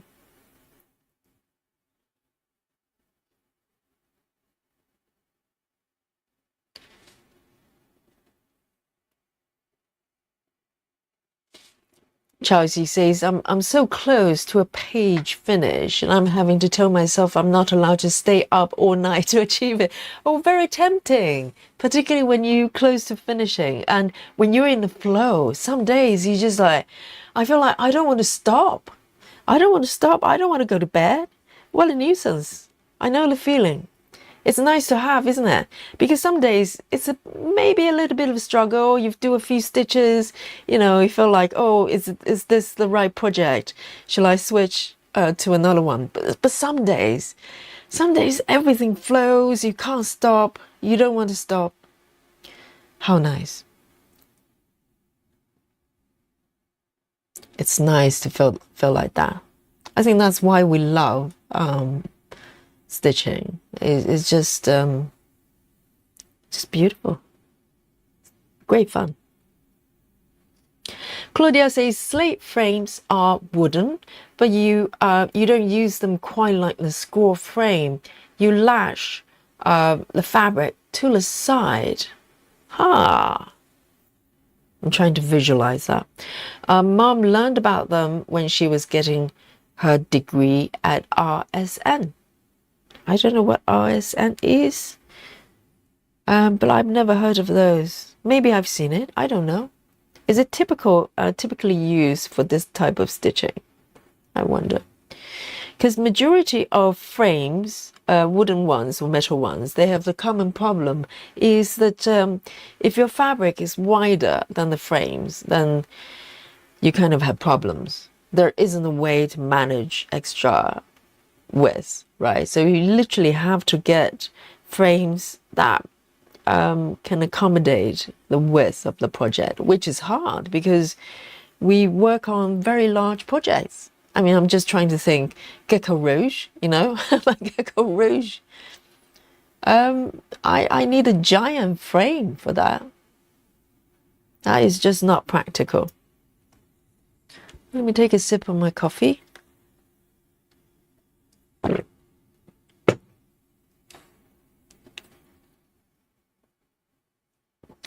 Beck says, I only have one huge project, or of my other webs are smaller on hoops, so I can leave my large one on the big frame. Yes, that makes sense. If you have one that you kind of just happy to leave on the frame, the one that maybe you focus on the main piece, then it's worth it to dedicate a frame for that. And the remaining ones, maybe smaller, or maybe you work less frequently, then you can use other type of frames or hoops. Yeah, it's the management of it. But the way I work through my webs, I kind of work on all of them, other than this one for a little bit. Majority of them I cycle through quite frequently, so it's a little bit tricky to to have a dedicated frame or stuff like that. So this one I am going to end as well, so it will make my part threads a little bit more manageable. I don't want to park anything that's too far away. It just increases the volume of the part threads unnecessarily. Here we go. 413. 413.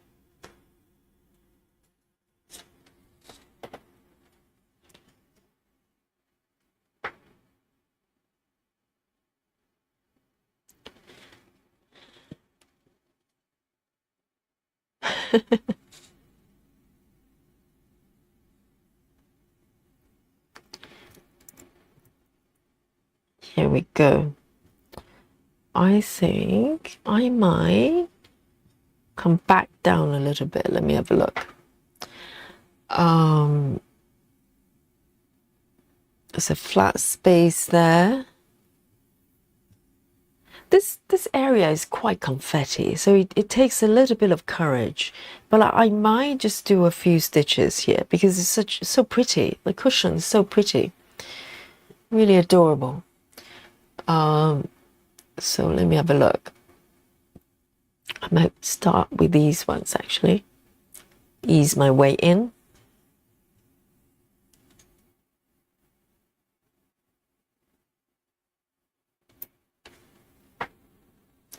Claudia says slate frames come in different sizes. You see them a lot in embroidery and crewel work. I don't think they're traditional for cross stitch, but they're one I use for School of Needlework. Interesting. Slate frames. Let me have a quick Google here, see if I recognize it. Slate frame. And if it's interesting, I'll show it to you. Okay, hang on. We can have a look together. Ah, interesting.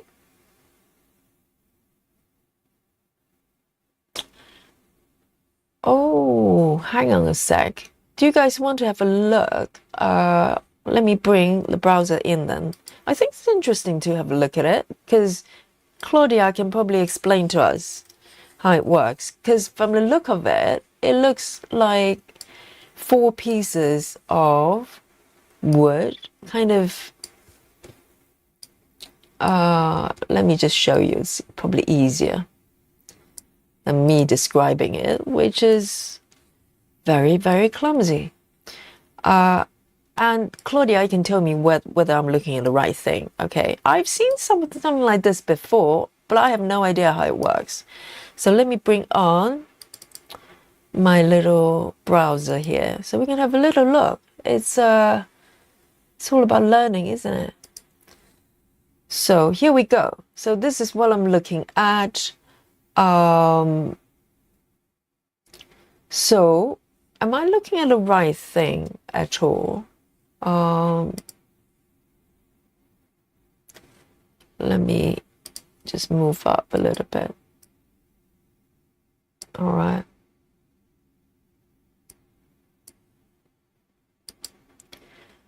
So, okay, Claudia posted a photo on Facebook, but are we, as we're looking at the browser here, are we looking at the right thing? So this one says traditional slave frame. I have seen stuff like that, and people sort of pull strings on the side to create tensions, to maintain the tension of the fabric. And we can have a look on the Facebook as well. Mine as well. We've got it here. Okay.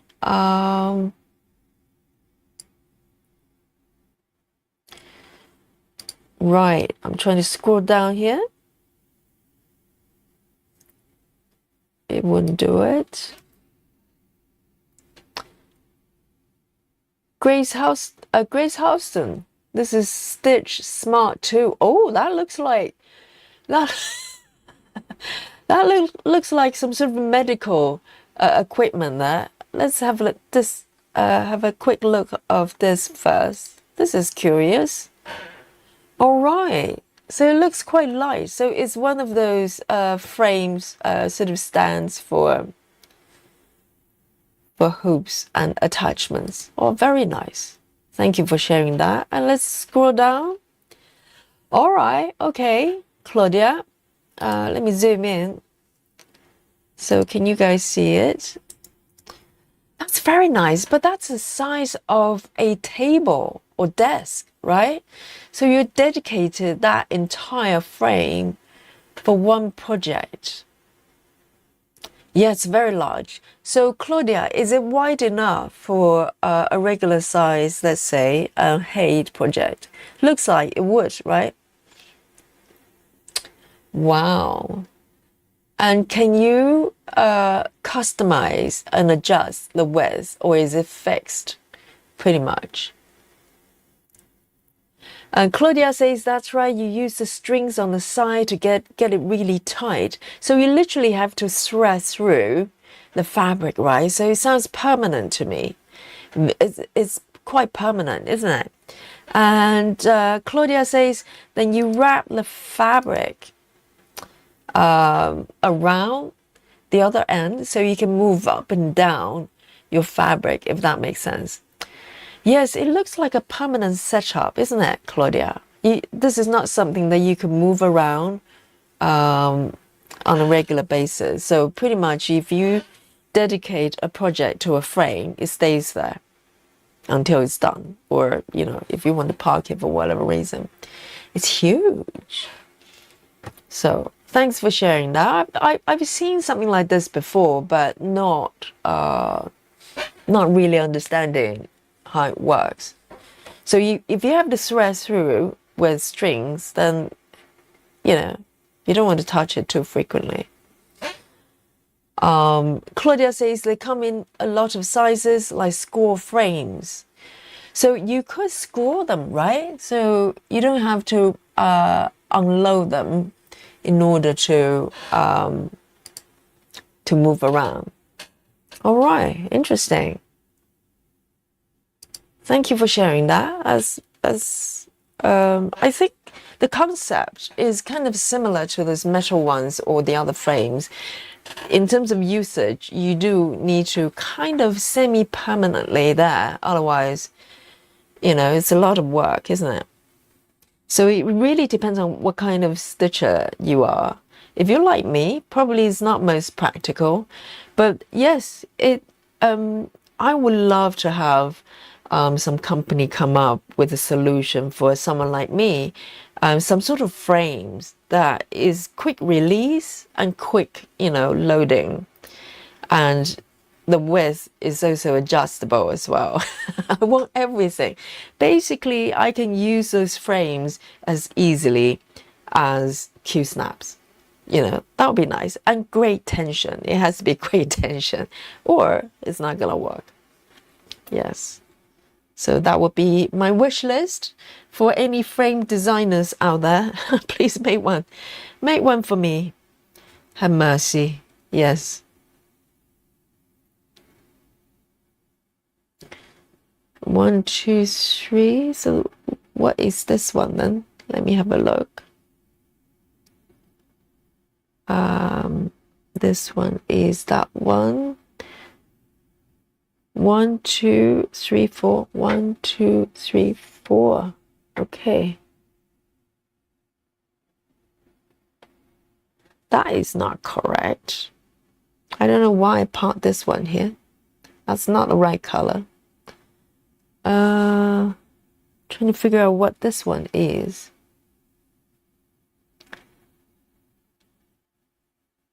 So it doesn't look correct with this one. So I'm gonna cut it off. If I don't know what it is, I'm not gonna guess. Just cut it off. Get it out of the way.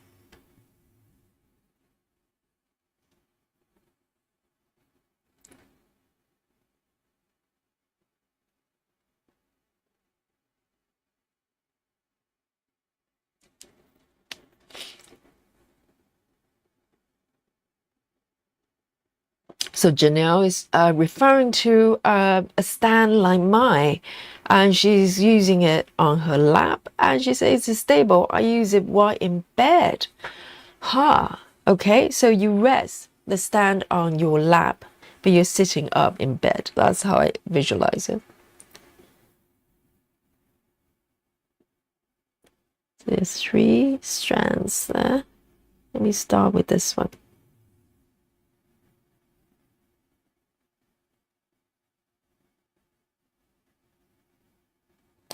2 stitches.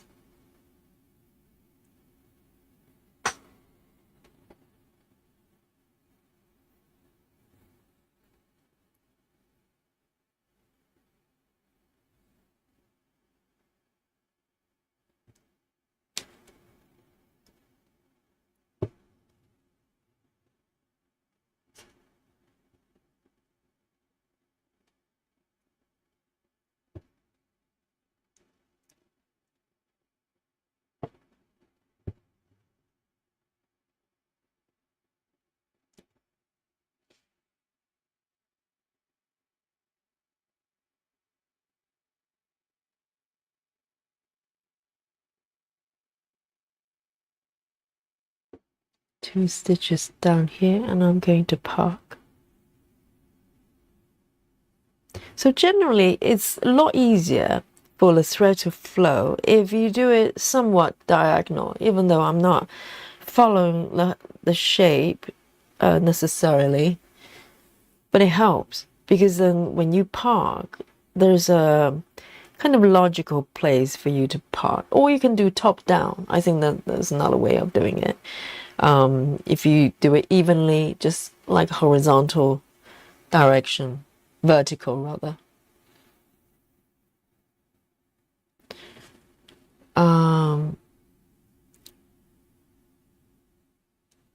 1, 2.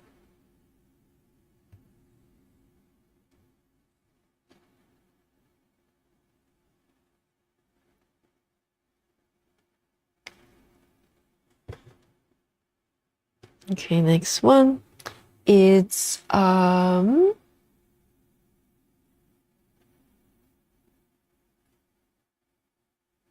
The next color is 934. 934.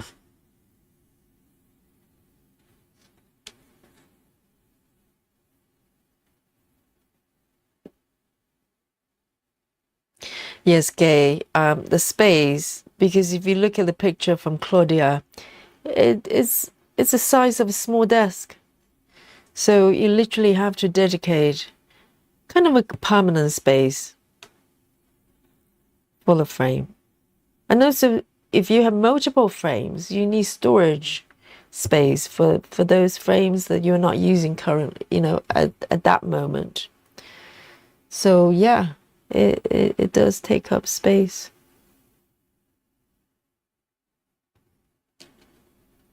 And those frames, those stands from, is it Fairy, Stitchy Fairy? I can't remember the name of the company. They're not foldable, are they? You can't collapse them and put them away. So if you have them set up, it's pretty much just there forever until I don't know, until when.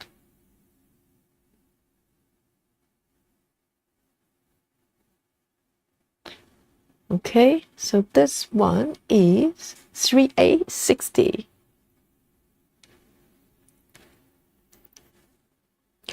Claudia says you aren't going to swap that out every night, but not all frames are so large. You can get them small enough for your lab.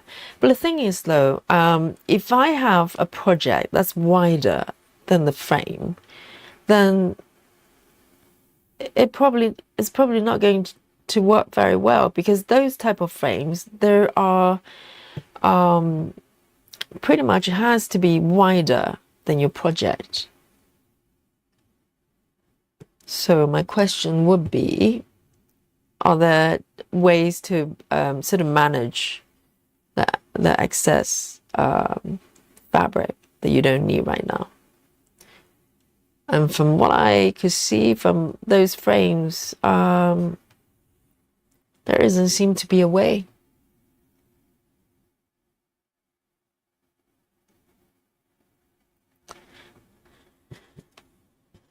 Very nice.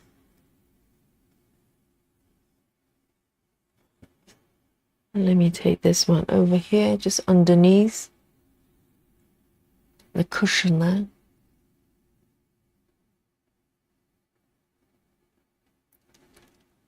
It's a very pretty color though. 155. 155. 155.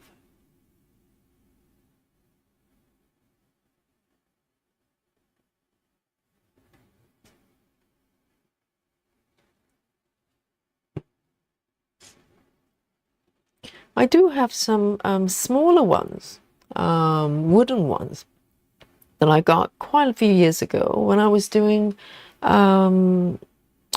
smaller pieces of cross stitching, and also needle point as well. So I do have a few smaller wooden frames. So, but it's a pain to load up fabric. You literally have to stitch the ends, top and bottom ends of your work, and then roll both sides to the area you want. I think if your project actually fits the frame, it works quite well. But if you're working on something that's a little bit larger, you have problems. So this one I am going to end right here. There's no other stitches.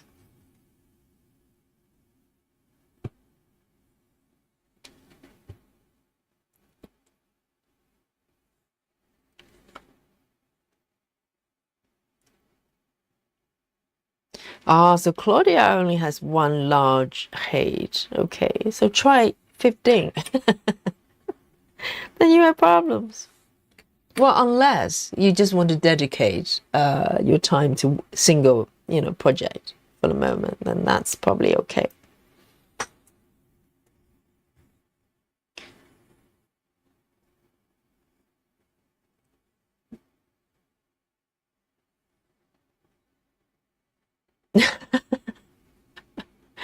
Claudia says, I'm super lucky that I have the space and husband let me park the table in a guest bedroom for the next 3 years.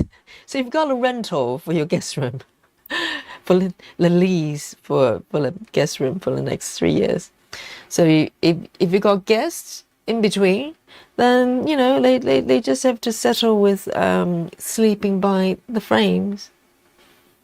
Why not? Or you can just turn that room into your craft room, right? That's even better.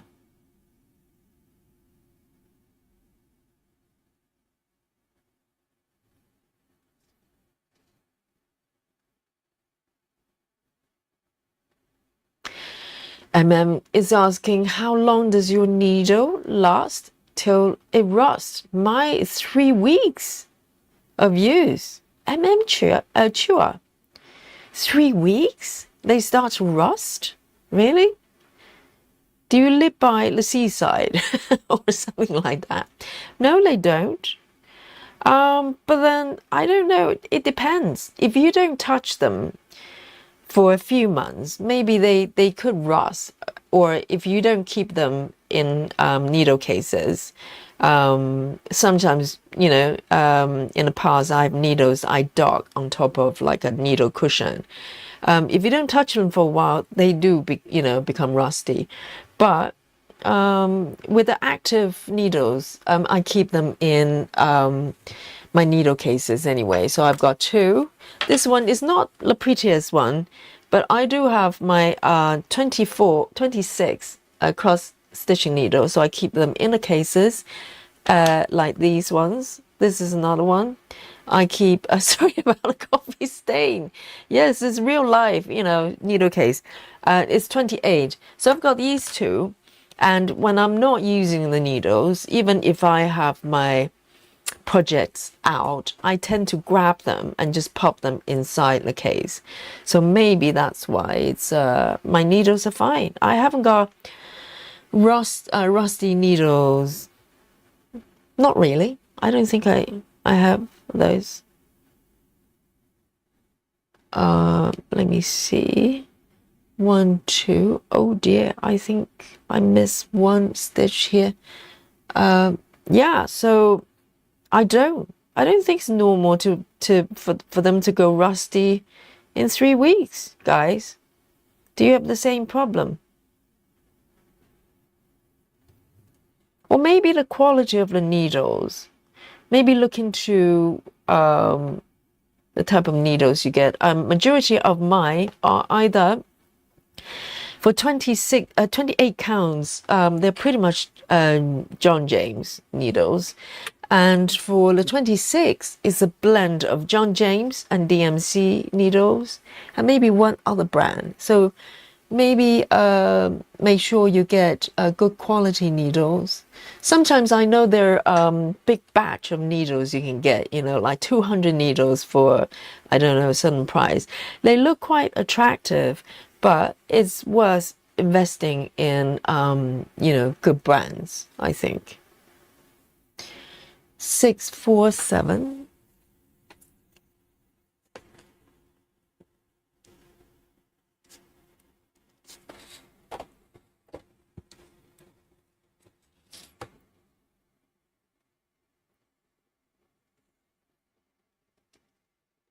Oh dear, Gay is going to, oh, guys, send Gay some compassionate frogs, please. I think Gay is on to reverse stitching big time. Oh dear. My sympathy to you.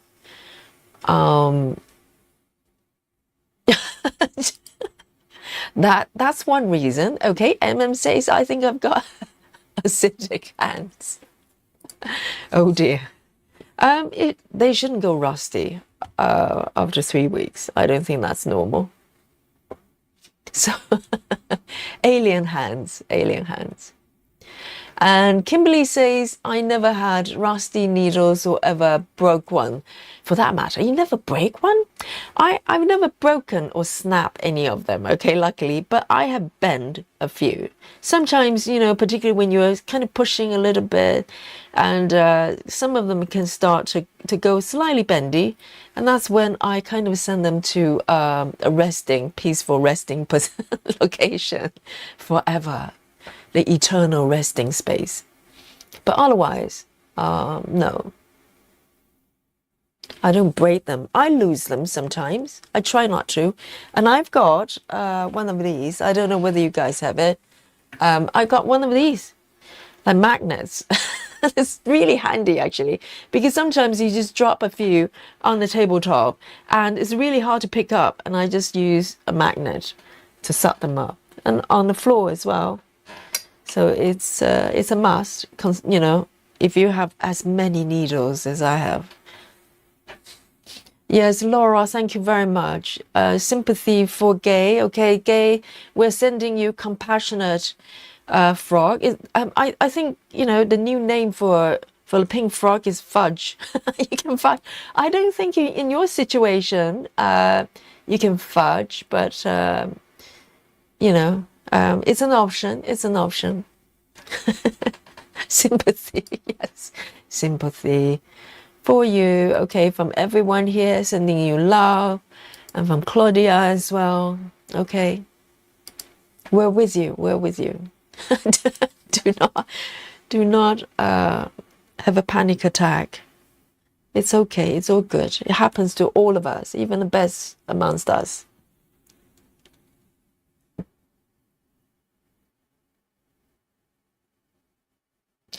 Laura says, I get bulk needles on Amazon and they rust, tarnish quicker. My hands sometimes get sweaty, which makes it faster too. All right, to go rusty.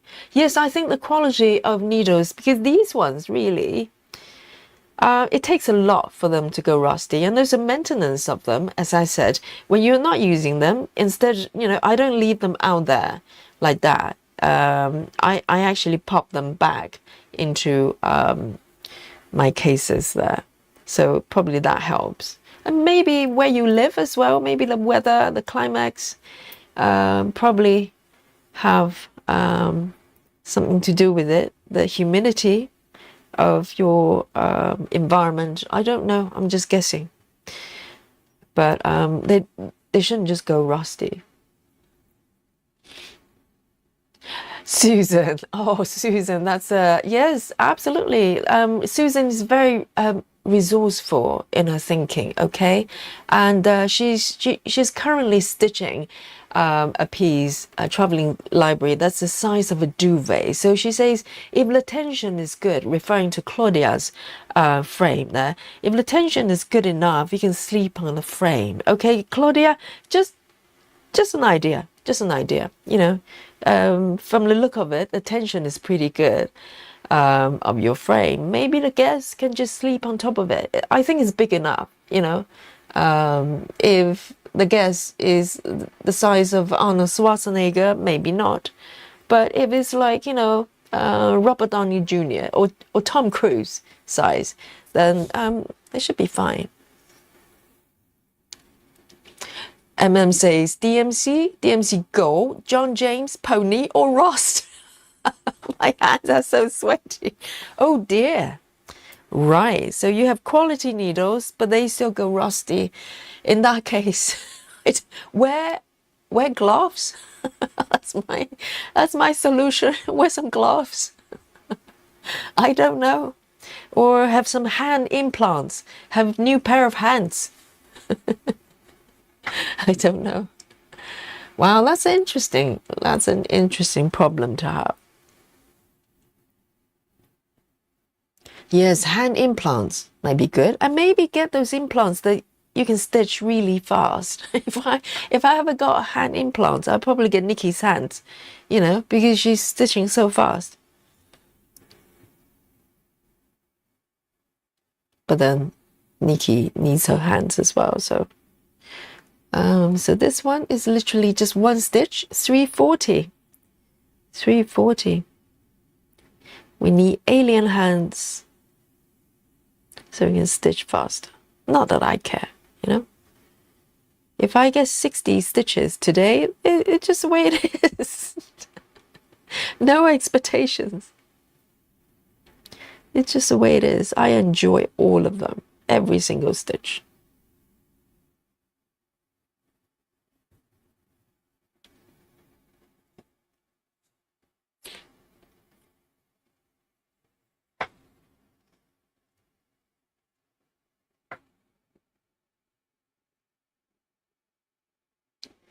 Ring says, mine used to rust, discolor like that, but I was, but it was a lotion I was using. I was reacting with metal coating. That's a very good point. Very good point, yes. Yes, look into the hand cream or whatever you use, or soap, whatever, that you use on a regular basis. That could be it. That could be it. Because if you used to using certain hand cream and then you handle your needles, that could be the problem. I don't think sweat alone is going to do that. Oh, this one doesn't like me. I'm going to just cut it off. It doesn't like me.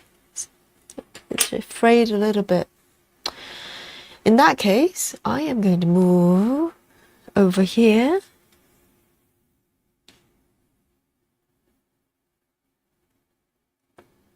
And that one I've done, I think. 1, 2, that one I've done. Interesting. Yes, I have. I forgot to mark it.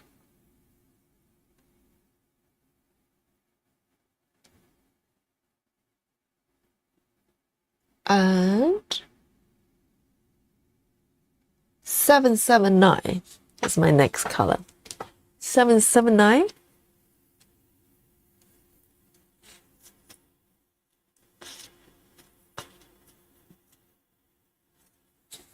Very nice.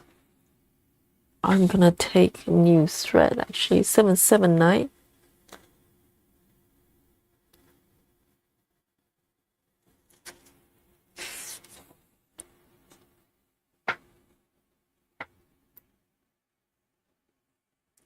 Claudia says, the only guess we get is my mom. We have to suggest to her.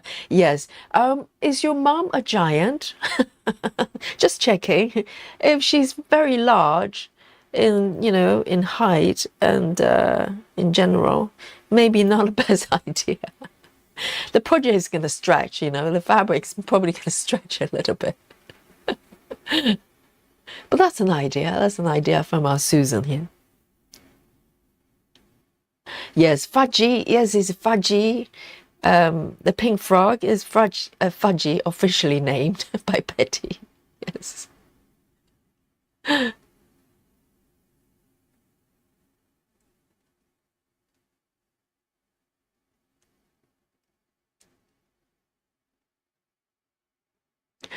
Beg says, I have a magnet on an extendable handle. So if I drop it on the floor, I don't even have to bend over.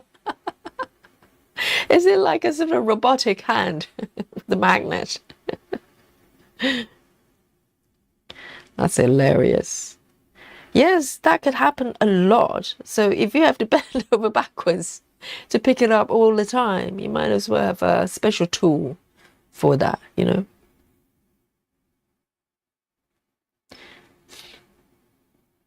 Right, let me see. I am doing this one over here.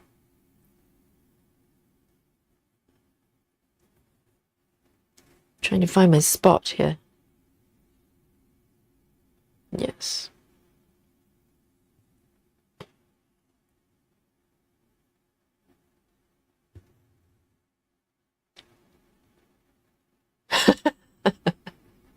Kay says, is fudge edible? Please don't eat our, fudgy, okay? Our fudgy is compassionate, and she's only here to look over the poor people that have to, do a little bit of deconstruction or reverse stitching. But fudgy is always kind. No judgment, okay? No judgment from fudgy.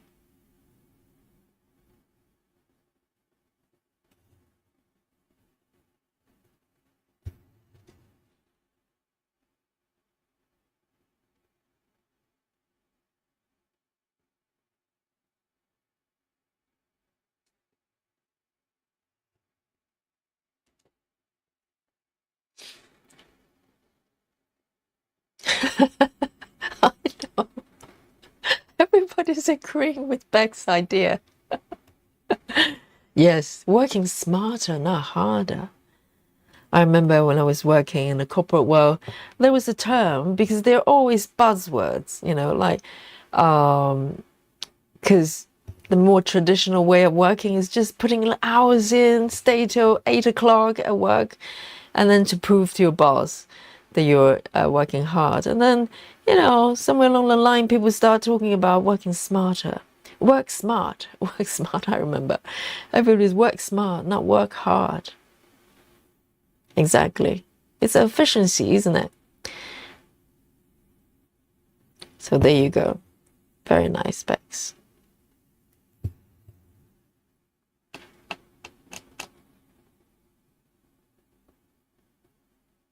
And have you guys seen the news about this new robot? Apparently came up by some guy from maybe Norway. I don't know where he was from. Is this new robot called Neo? And when I first saw the news, I thought, oh, okay, here's another attempt of someone trying to make sort of domestic, consumer-facing robots. They're wandering around the home, doing homework, not homework, housework. And then I kind of looked into it. There are a few videos about it, and it's absolutely diabolical. Because even as robots, you kind of think about how intelligent they are, really. That's one question, and it's up for debate, right? You have to start from somewhere. And there was this, and this robot is actually not really a robot. It turned out, if you look up a Neo and robot, you probably find those videos. It turned out there's a person wearing kind of like a visual goggle thing, 3D goggle thing, literally looking. So if you get a robot like that, right? Let's say you get a Neo in the house, and it's wandering around pretending to be a robot, but all the movements and actions is controlled by someone remotely, somewhere in a studio somewhere from the company, and they're looking into your house through the robot's eyes and following your commands. So if you say, Neon, can you do the dishes for me, or to fetch something for me, literally there's a real person somewhere, maybe in Norway, I can't remember, or Sweden, I can't remember one of those countries, and literally looking at your house through the camera, the robot's eyes, and do those things for you. I was thinking, what are we kind of misunderstanding, what like that type of robot's supposed to be doing? It's just so bizarre. Guys, look up that news. It's strange. And they're charging you $20,000 for the pleasure of someone watching you 24 hours a day, doing housework for you really clumsily. I mean, the guy probably needs a carer. The robot needs a carer. You need to hire someone just to look after that poor robot. It's so bizarre. I wonder if anybody's going to order it.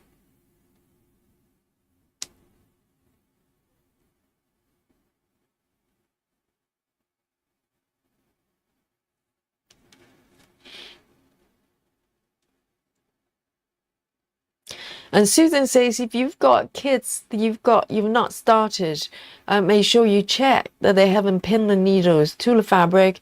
I've got them rust on the fabric. I can see that. Yes, it does happen, because sometimes you don't expect them to give you needles as well. And some of them come in a little packet, kind of plastic packet, then But a lot of times they're kind of just pinned on your needle, on your fabric there. So if you're not careful, you could stab yourself when you when you try to use the fabric, or they just go rusty if you leave the kit for a while. Yes, it does happen. Claudia says emergency chocolate. Yes, chocolate is here for rescue.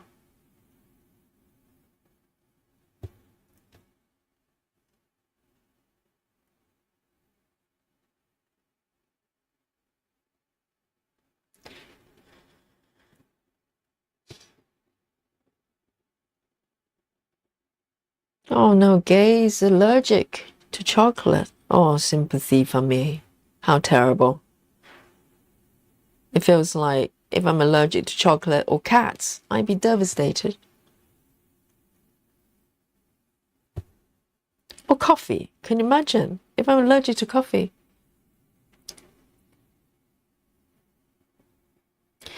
Silver says 20 grand, unlikely. That sounds scary to me. No robots unless it's Rosie from Jetsons. But the problem is, it's not really a robot. It's kind of a remote controlled thingy by a real person from somewhere that's not in your house, somewhere distant, in another location, pretending to be a robot. So essentially, it's someone remote controlling that robot looking thing, moving around your house, looking at you, maybe lounging in your pajama, and trying to do housework for you very clumsily. 20 grand. There you go.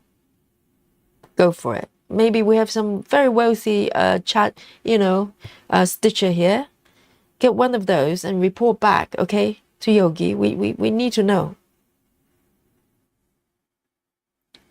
If you don't mind being watched by a stranger 24 hours a day.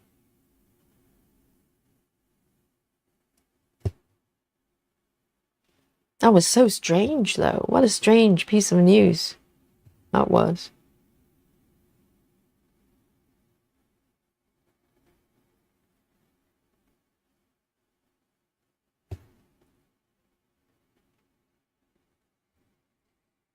Rachel says, you can hire a maid for much cheaper than a robot. Exactly. And maybe doing things a lot faster. If you watch that video, it literally took 5 minutes for the robot, which was controlled by another person remotely, to close the, to load 2 objects to your to the person's dishwasher and then close the door. 5 minutes, I ask you. Seriously, what is going on there? What is going on? It's a remote control. It's almost like a drone, like a human-shaped drone that's living in your house and watching you wherever you are. You could be walking out of the shower, minding your own business, and this robot will come up to you and go, "Sir, would you like a towel?" And it's actually not the voice of the robot. It's the voice of, I don't know, Trevor in Sweden or something. That's terrifying. That's absolutely terrifying. And you pay 20 grand for that, for the pleasure.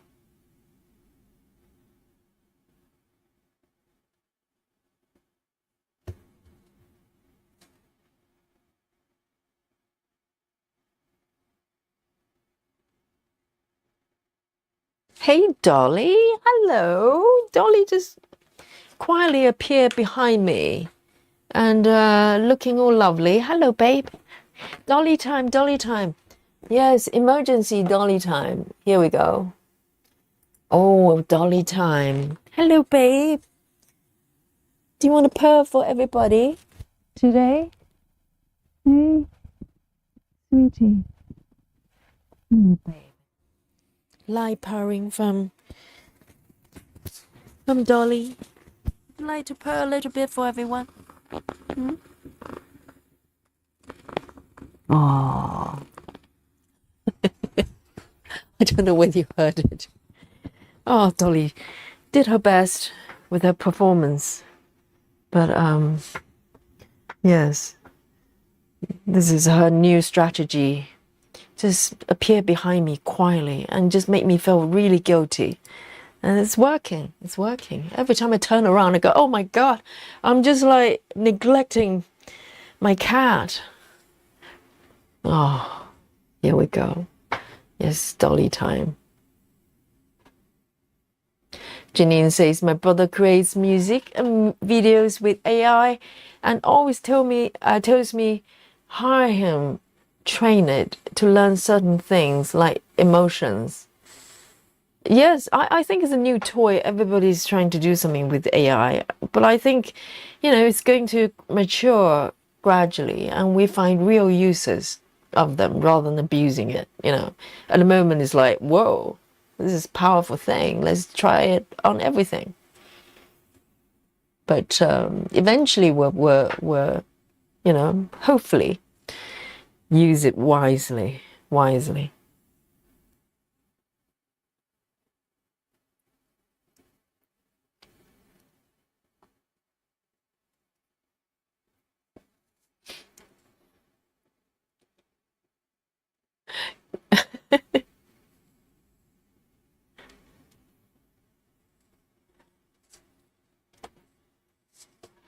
Trevor, yes, exactly, Claudia. Trevor, stop watching me shower. Hello, dishwasher. Yes, Trevor looks like he probably needs someone to look after him. Trevor, because the idea when I first saw the piece, I thought, well, it would be quite nice if really we have very intelligent robots. They can just look after the house and take care of things. Maybe it's quite nice if you have a sort of elderly parent, or maybe a disabled person in the family, or maybe someone who's unwell, that needs looked after 24 hours a day. And if we have a really intelligent robot can do things safely in the house, it's quite nice, right? And when hiring a human, obviously you have to trust the person for the person to live in. But if you have a robot that's really, really intelligent, then that's quite nice. That could be the future, But lo and behold, it's not a robot, it's Trevor. So, and Trevor is really clumsy as well, seriously. No joke. I think Trevor needs a carer by himself. I mean, he's not doing very well. Okay, I'm gonna move over here, do a little bit of orange colors. I can fancy that. This bit is quite confetti. I've cleared a little bit of this area, so I'm happy.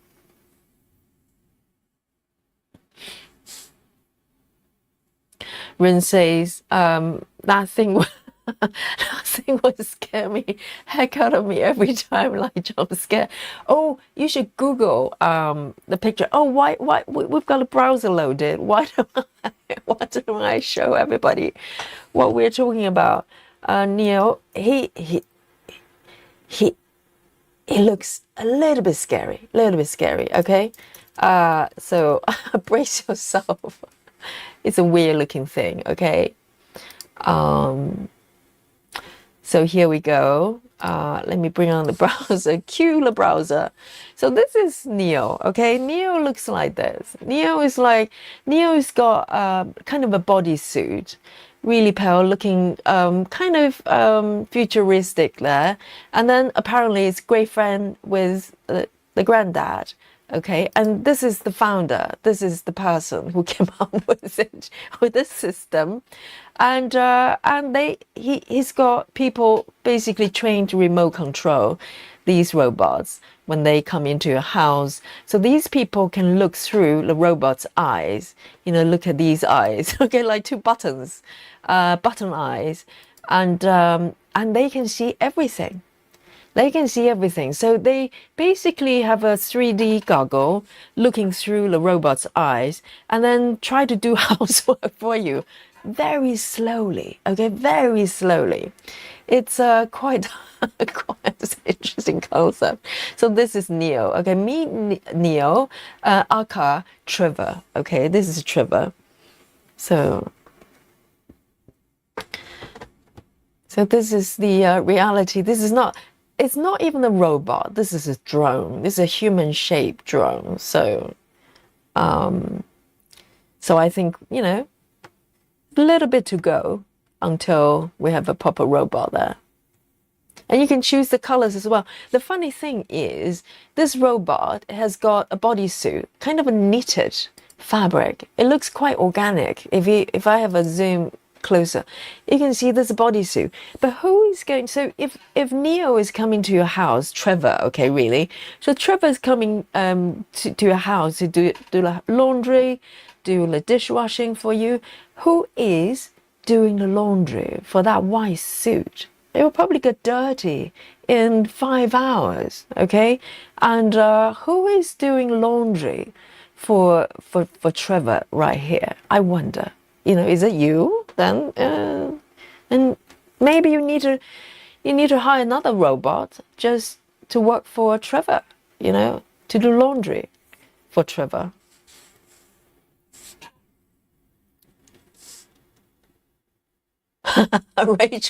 Rachel says, I'll give you a deal. I only charge you 10K to come over and clean the house for you. I know. Exactly. I think probably a bit faster as well. So maybe you have some nap time as well, right? Exactly. And Chelsea says, I thought it was a Halloween joke.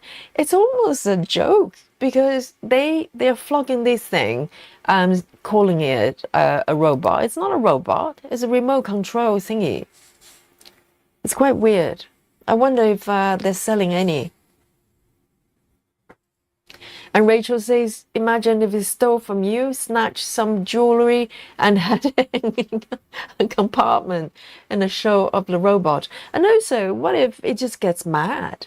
What if Trevor, remote control 24 hours a day, and he's really fed up and he probably hangover. Yesterday he went out to a Christmas do or something and he's mad. And then he decided to just hit you on the head with a table leg or something. It's a human we're talking about. He's watching you all the time. And maybe just get slightly stroppy and go, let me just hit you with a candlestick or something. Very strange. Very strange. I just couldn't believe it when I found out it was all remote controlled. Because even as a robot, even if it wasn't remote control, it was very clumsy. It was so slow. It's hilarious.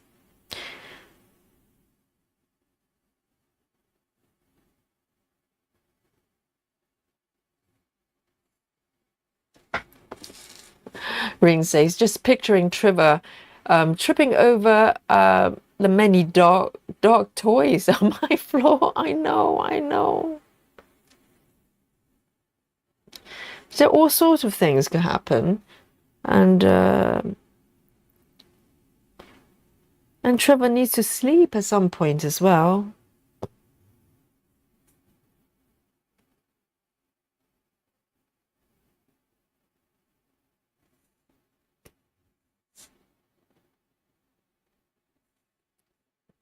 Rachel Morton saying Neo is going fencing. I know, it feels like that, isn't it? Now I know why I was looking at that bodysuit and think, I've seen something like this before. It is fencing. It is fencing uniform clothing there. That's hilarious. And yeah, and it's so white. If you're doing housework all day long, right? And it's going to get dirty in 5 minutes. And who's doing laundry for Trevor? Not you, surely. You just pay 20 grand for Trevor to come into the house. And now you have to wash his clothes.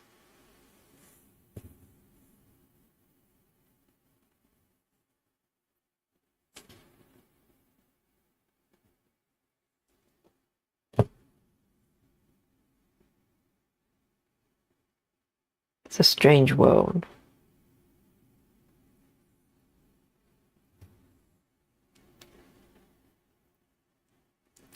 Claudia says, if I want slow and clumsy house cleaning, I'll do it myself. Exactly. I mean, I might be slow, but I'm not clumsy. I can probably load 2 objects to my dishwasher a little bit quicker than 5 minutes,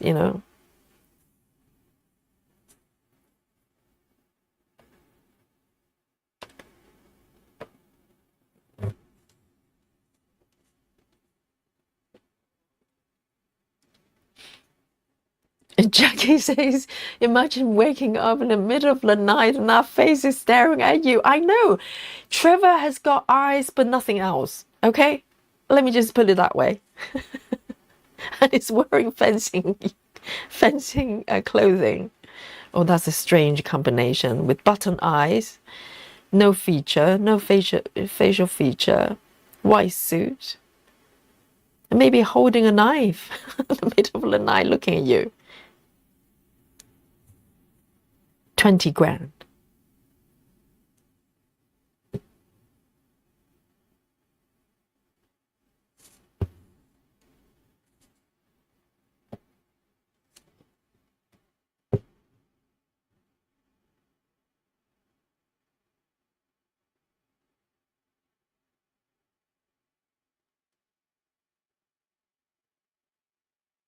And this color here. Ooh, that's a little bit tight there. Let me see.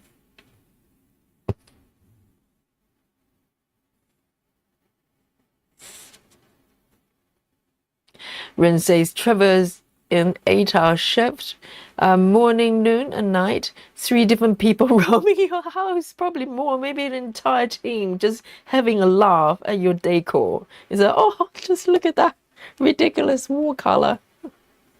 I can do better. Just having a laugh all day long on your expenses, and you're paying them 20 grand.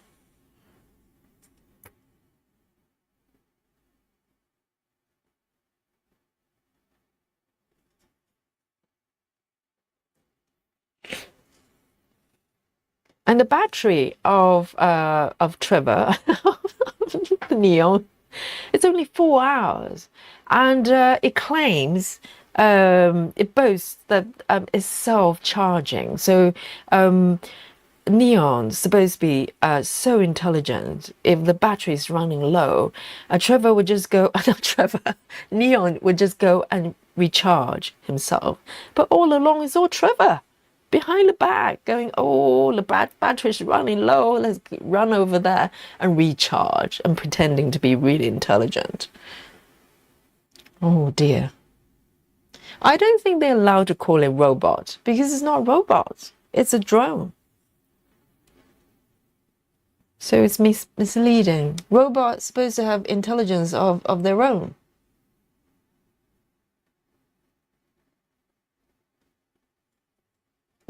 Just one stitch here. See you later, Kimberly. Good to have you. Good night, Trevor. Yes. Trevor's doing night shift, okay? No good night for Trevor. And there's no nighty night for Trevor, but nighty night to Kimberly.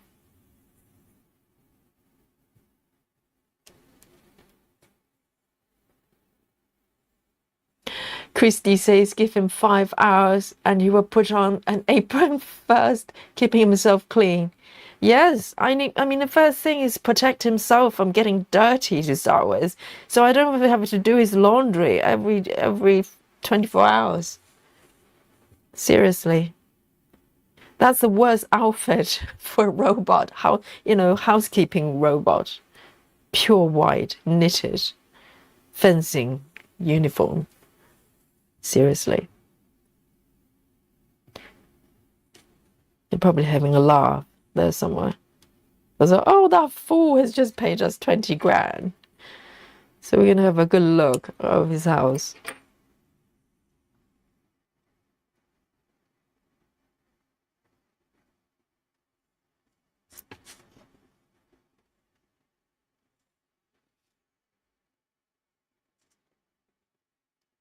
Rochelle says, my cat Robert. Great name. Liam and Robert, yes, meet each other. Hello. My cat Robert will attack it, thinking it's a big toy for him. I know, particular knitted texture. Cats love that, don't they? They love to claw on things that are snaggy. Probably drag himself up the thing. Yes, 20K cat toy. Exactly, Rochelle. I think that might be worth it, because Robert is going to have a good time. You know, it's going to drive Trevor crazy, because that knitted fabric is just perfect for cats. Things are not going well for Neo, is it? Dear, being attacked by cats, being really clumsy. To take 5 minutes, just load a couple of items onto dishwasher. Seriously. Let me do a few of these over here.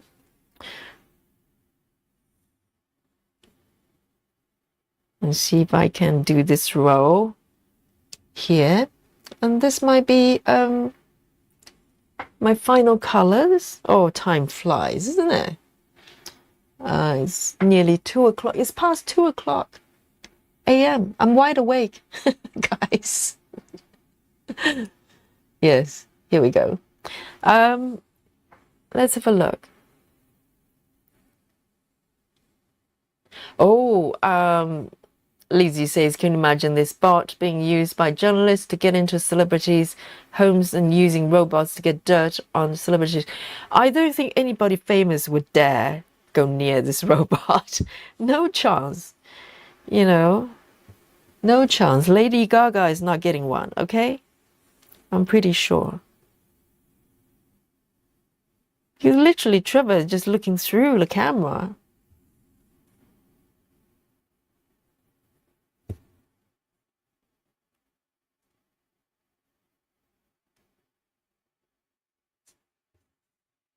Right, this one over here, park.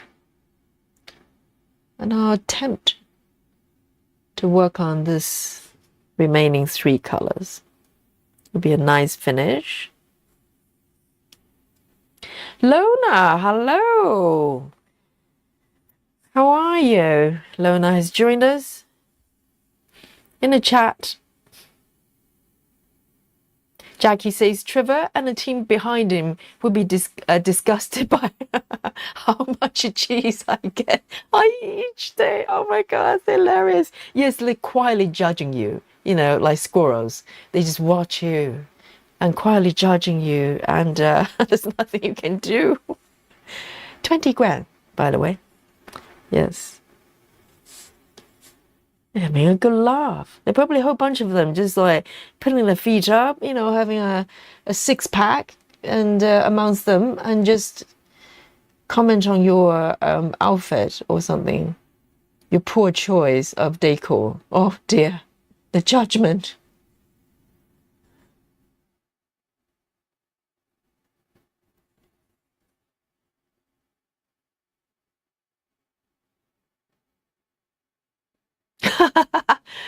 Susan. Oh yes, Susan. Susan's brain is working slightly differently. Okay, Susan's thinking. Just think about how many hay charts you could get for 20 grand. Well, I can't count, so I don't know. You can do the math, and also whether you're buying charts during sales or not. You literally double the number if you do discount. If you buy them at discount time.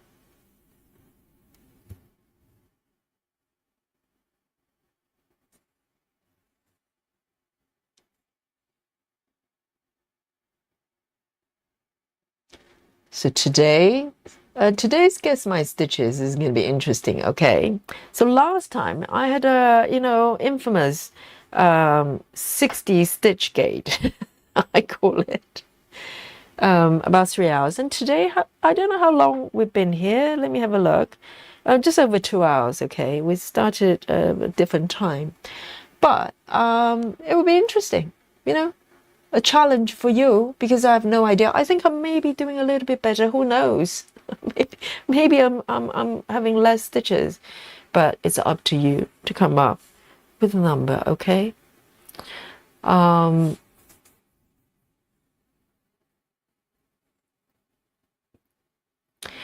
Rin says, either way you slice it, things overpriced, creepy as well.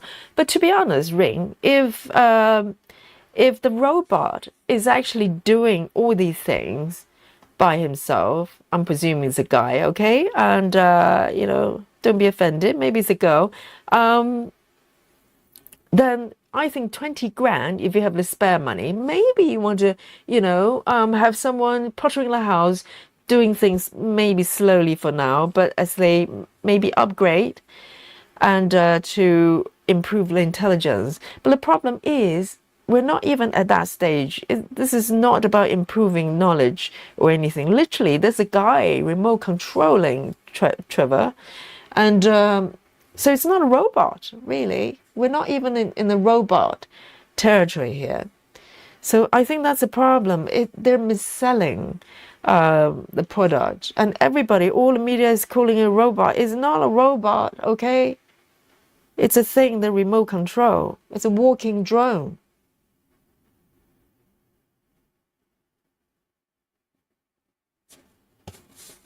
It's quite bizarre. And I think if it's actually a proper robot, maybe it's worth it. 20 grand is not too steep for some people. You know, if you have a big house to maintain or whatever, you earn billions, then it's fine. But it's the fact that it's not even that. You just you just implement a moving camera in your house for someone's pleasure. They're probably watching it over popcorn.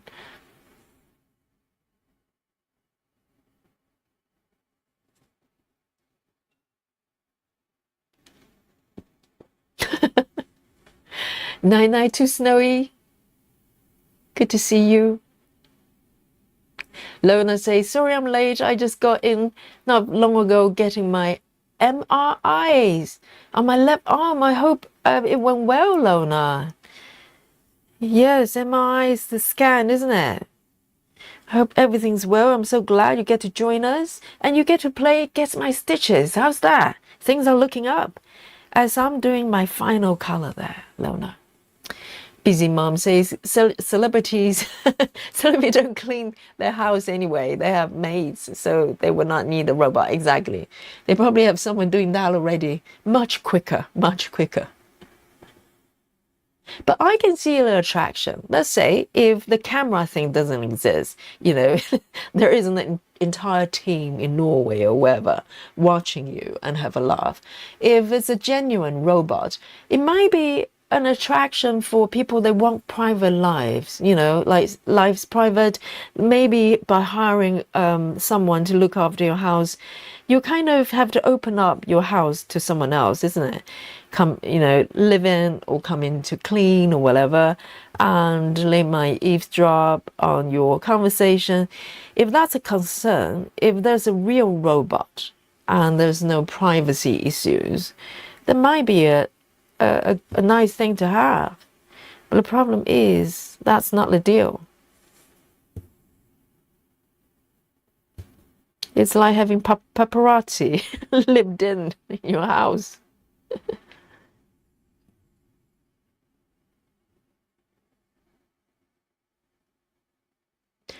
The final 2 stitches, guys. All right.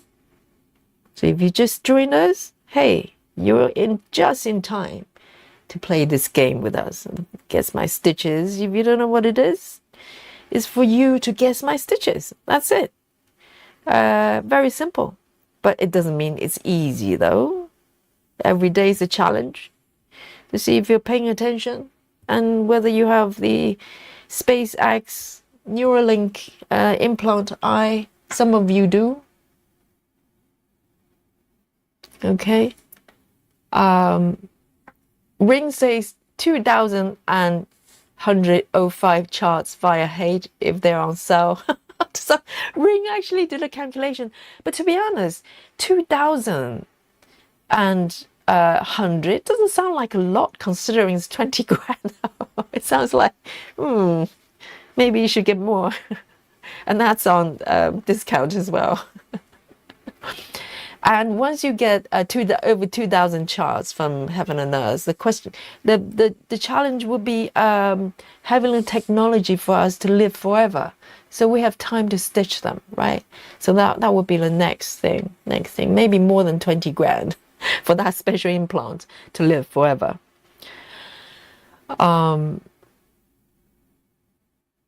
So Claudia says whatever your stitch count is 100 times what Trevor would do in 2 hours. That's about 5 stitches. I don't think Trevor knows how to stitch, just from how clumsy he is loading the dishwasher. You know, I don't think it's that good with stitching either. You need hand movements, you know. And oh, Susan is done some calculation with the time. It's about 3 hours. You started at 11:15. Oh, I can always count on Susan. I can always count on the chat to help me out. Yes, I thought it was just over 2 hours. So 3 hours, okay? So, guys, it's time that you play this game with me, okay? And regulars know what to do. They know the drill. But if you're new to the chat or you've never played this game before, and you're lurking, okay? No judgment here. You know, I'm not a squirrel. Just come forward and type in that number, the magic number.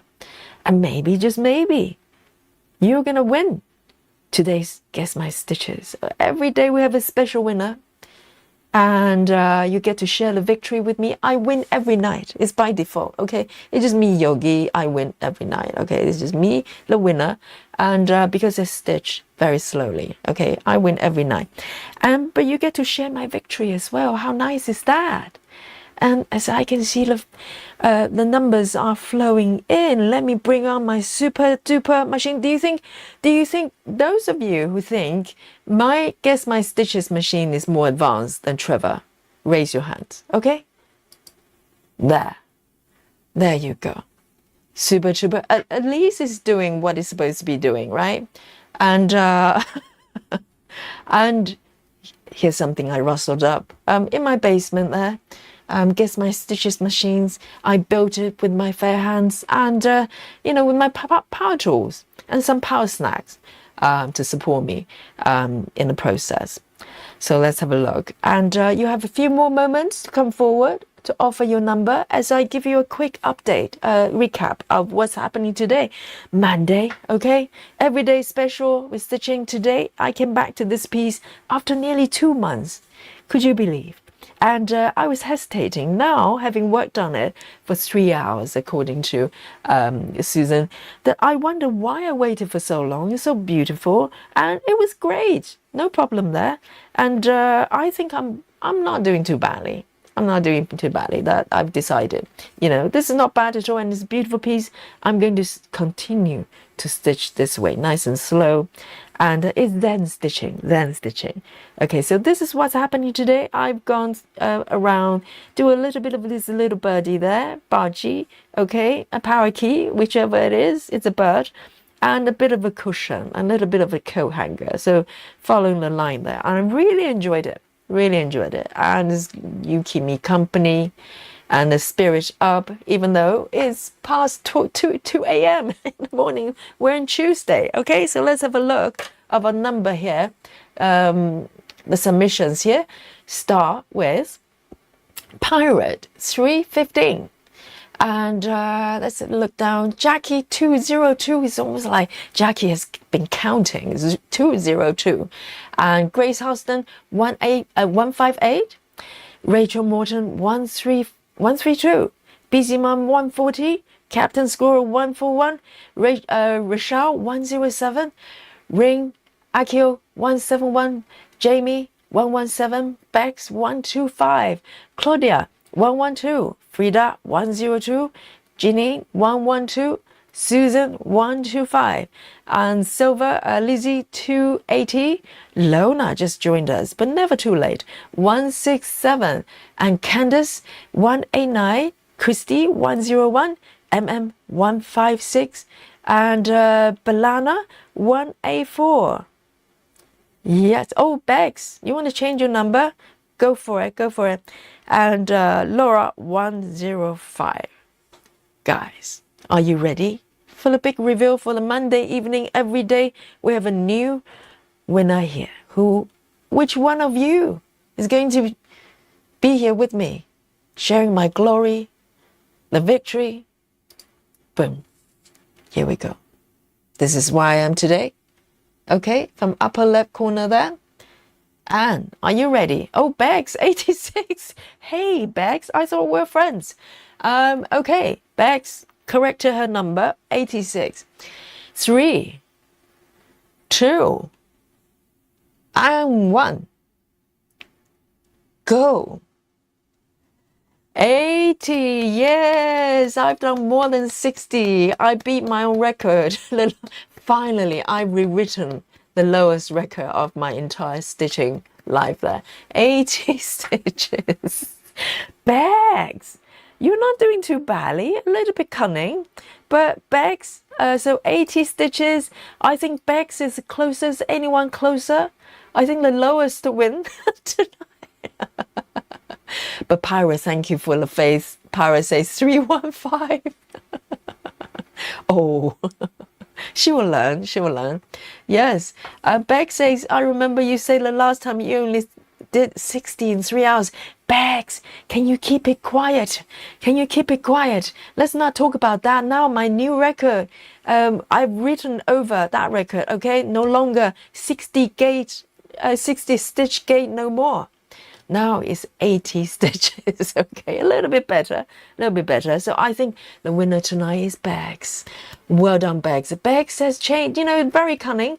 Last minute, she decided, no, I am going to change my number because I know better. Amazing, Bex. This might be your first victory. I'm sure it's first of many. And look at this beautiful spread coming up. Okay, guys, from Laura, and round of applause from Busy Mom, and we have Captain Squirrel, beautiful fresh produce from Australia for sure, and Jamie is offering a lot of chocolate, and Frida as well, and Claudia is also very health conscious. Amazing, everyone, and Grace, round of applause, and trophies, not edible yet. Bring something that we can enjoy, and Bex is bowing to everyone. Thank you, everyone, and for me as well, Janine as well. Oh, guys, it's been such a good fun, and I hope Trevor is doing well. And if any of you decided to import Trevor to your life, report back to Yogi. I would like to know, okay, how you're getting on. And so now is 23 minutes past 2 o'clock. Yogi's wide awake, and I'll try to go to sleep. So send me some 99 emoji, okay? Send Yogi to bed. And so from the sleepy London town, not so sleepy Yogi, and Yogi's signing out. Okay, thank you for your company. And tomorrow, Tuesday, is Stitch Whatever You Want Day. So come back with another piece, all the same piece, and come join me here, and we'll stitch together, we'll chat, and we'll have fun. All right. Night, night, everyone. Nighty night. Bye bye. Till the next one.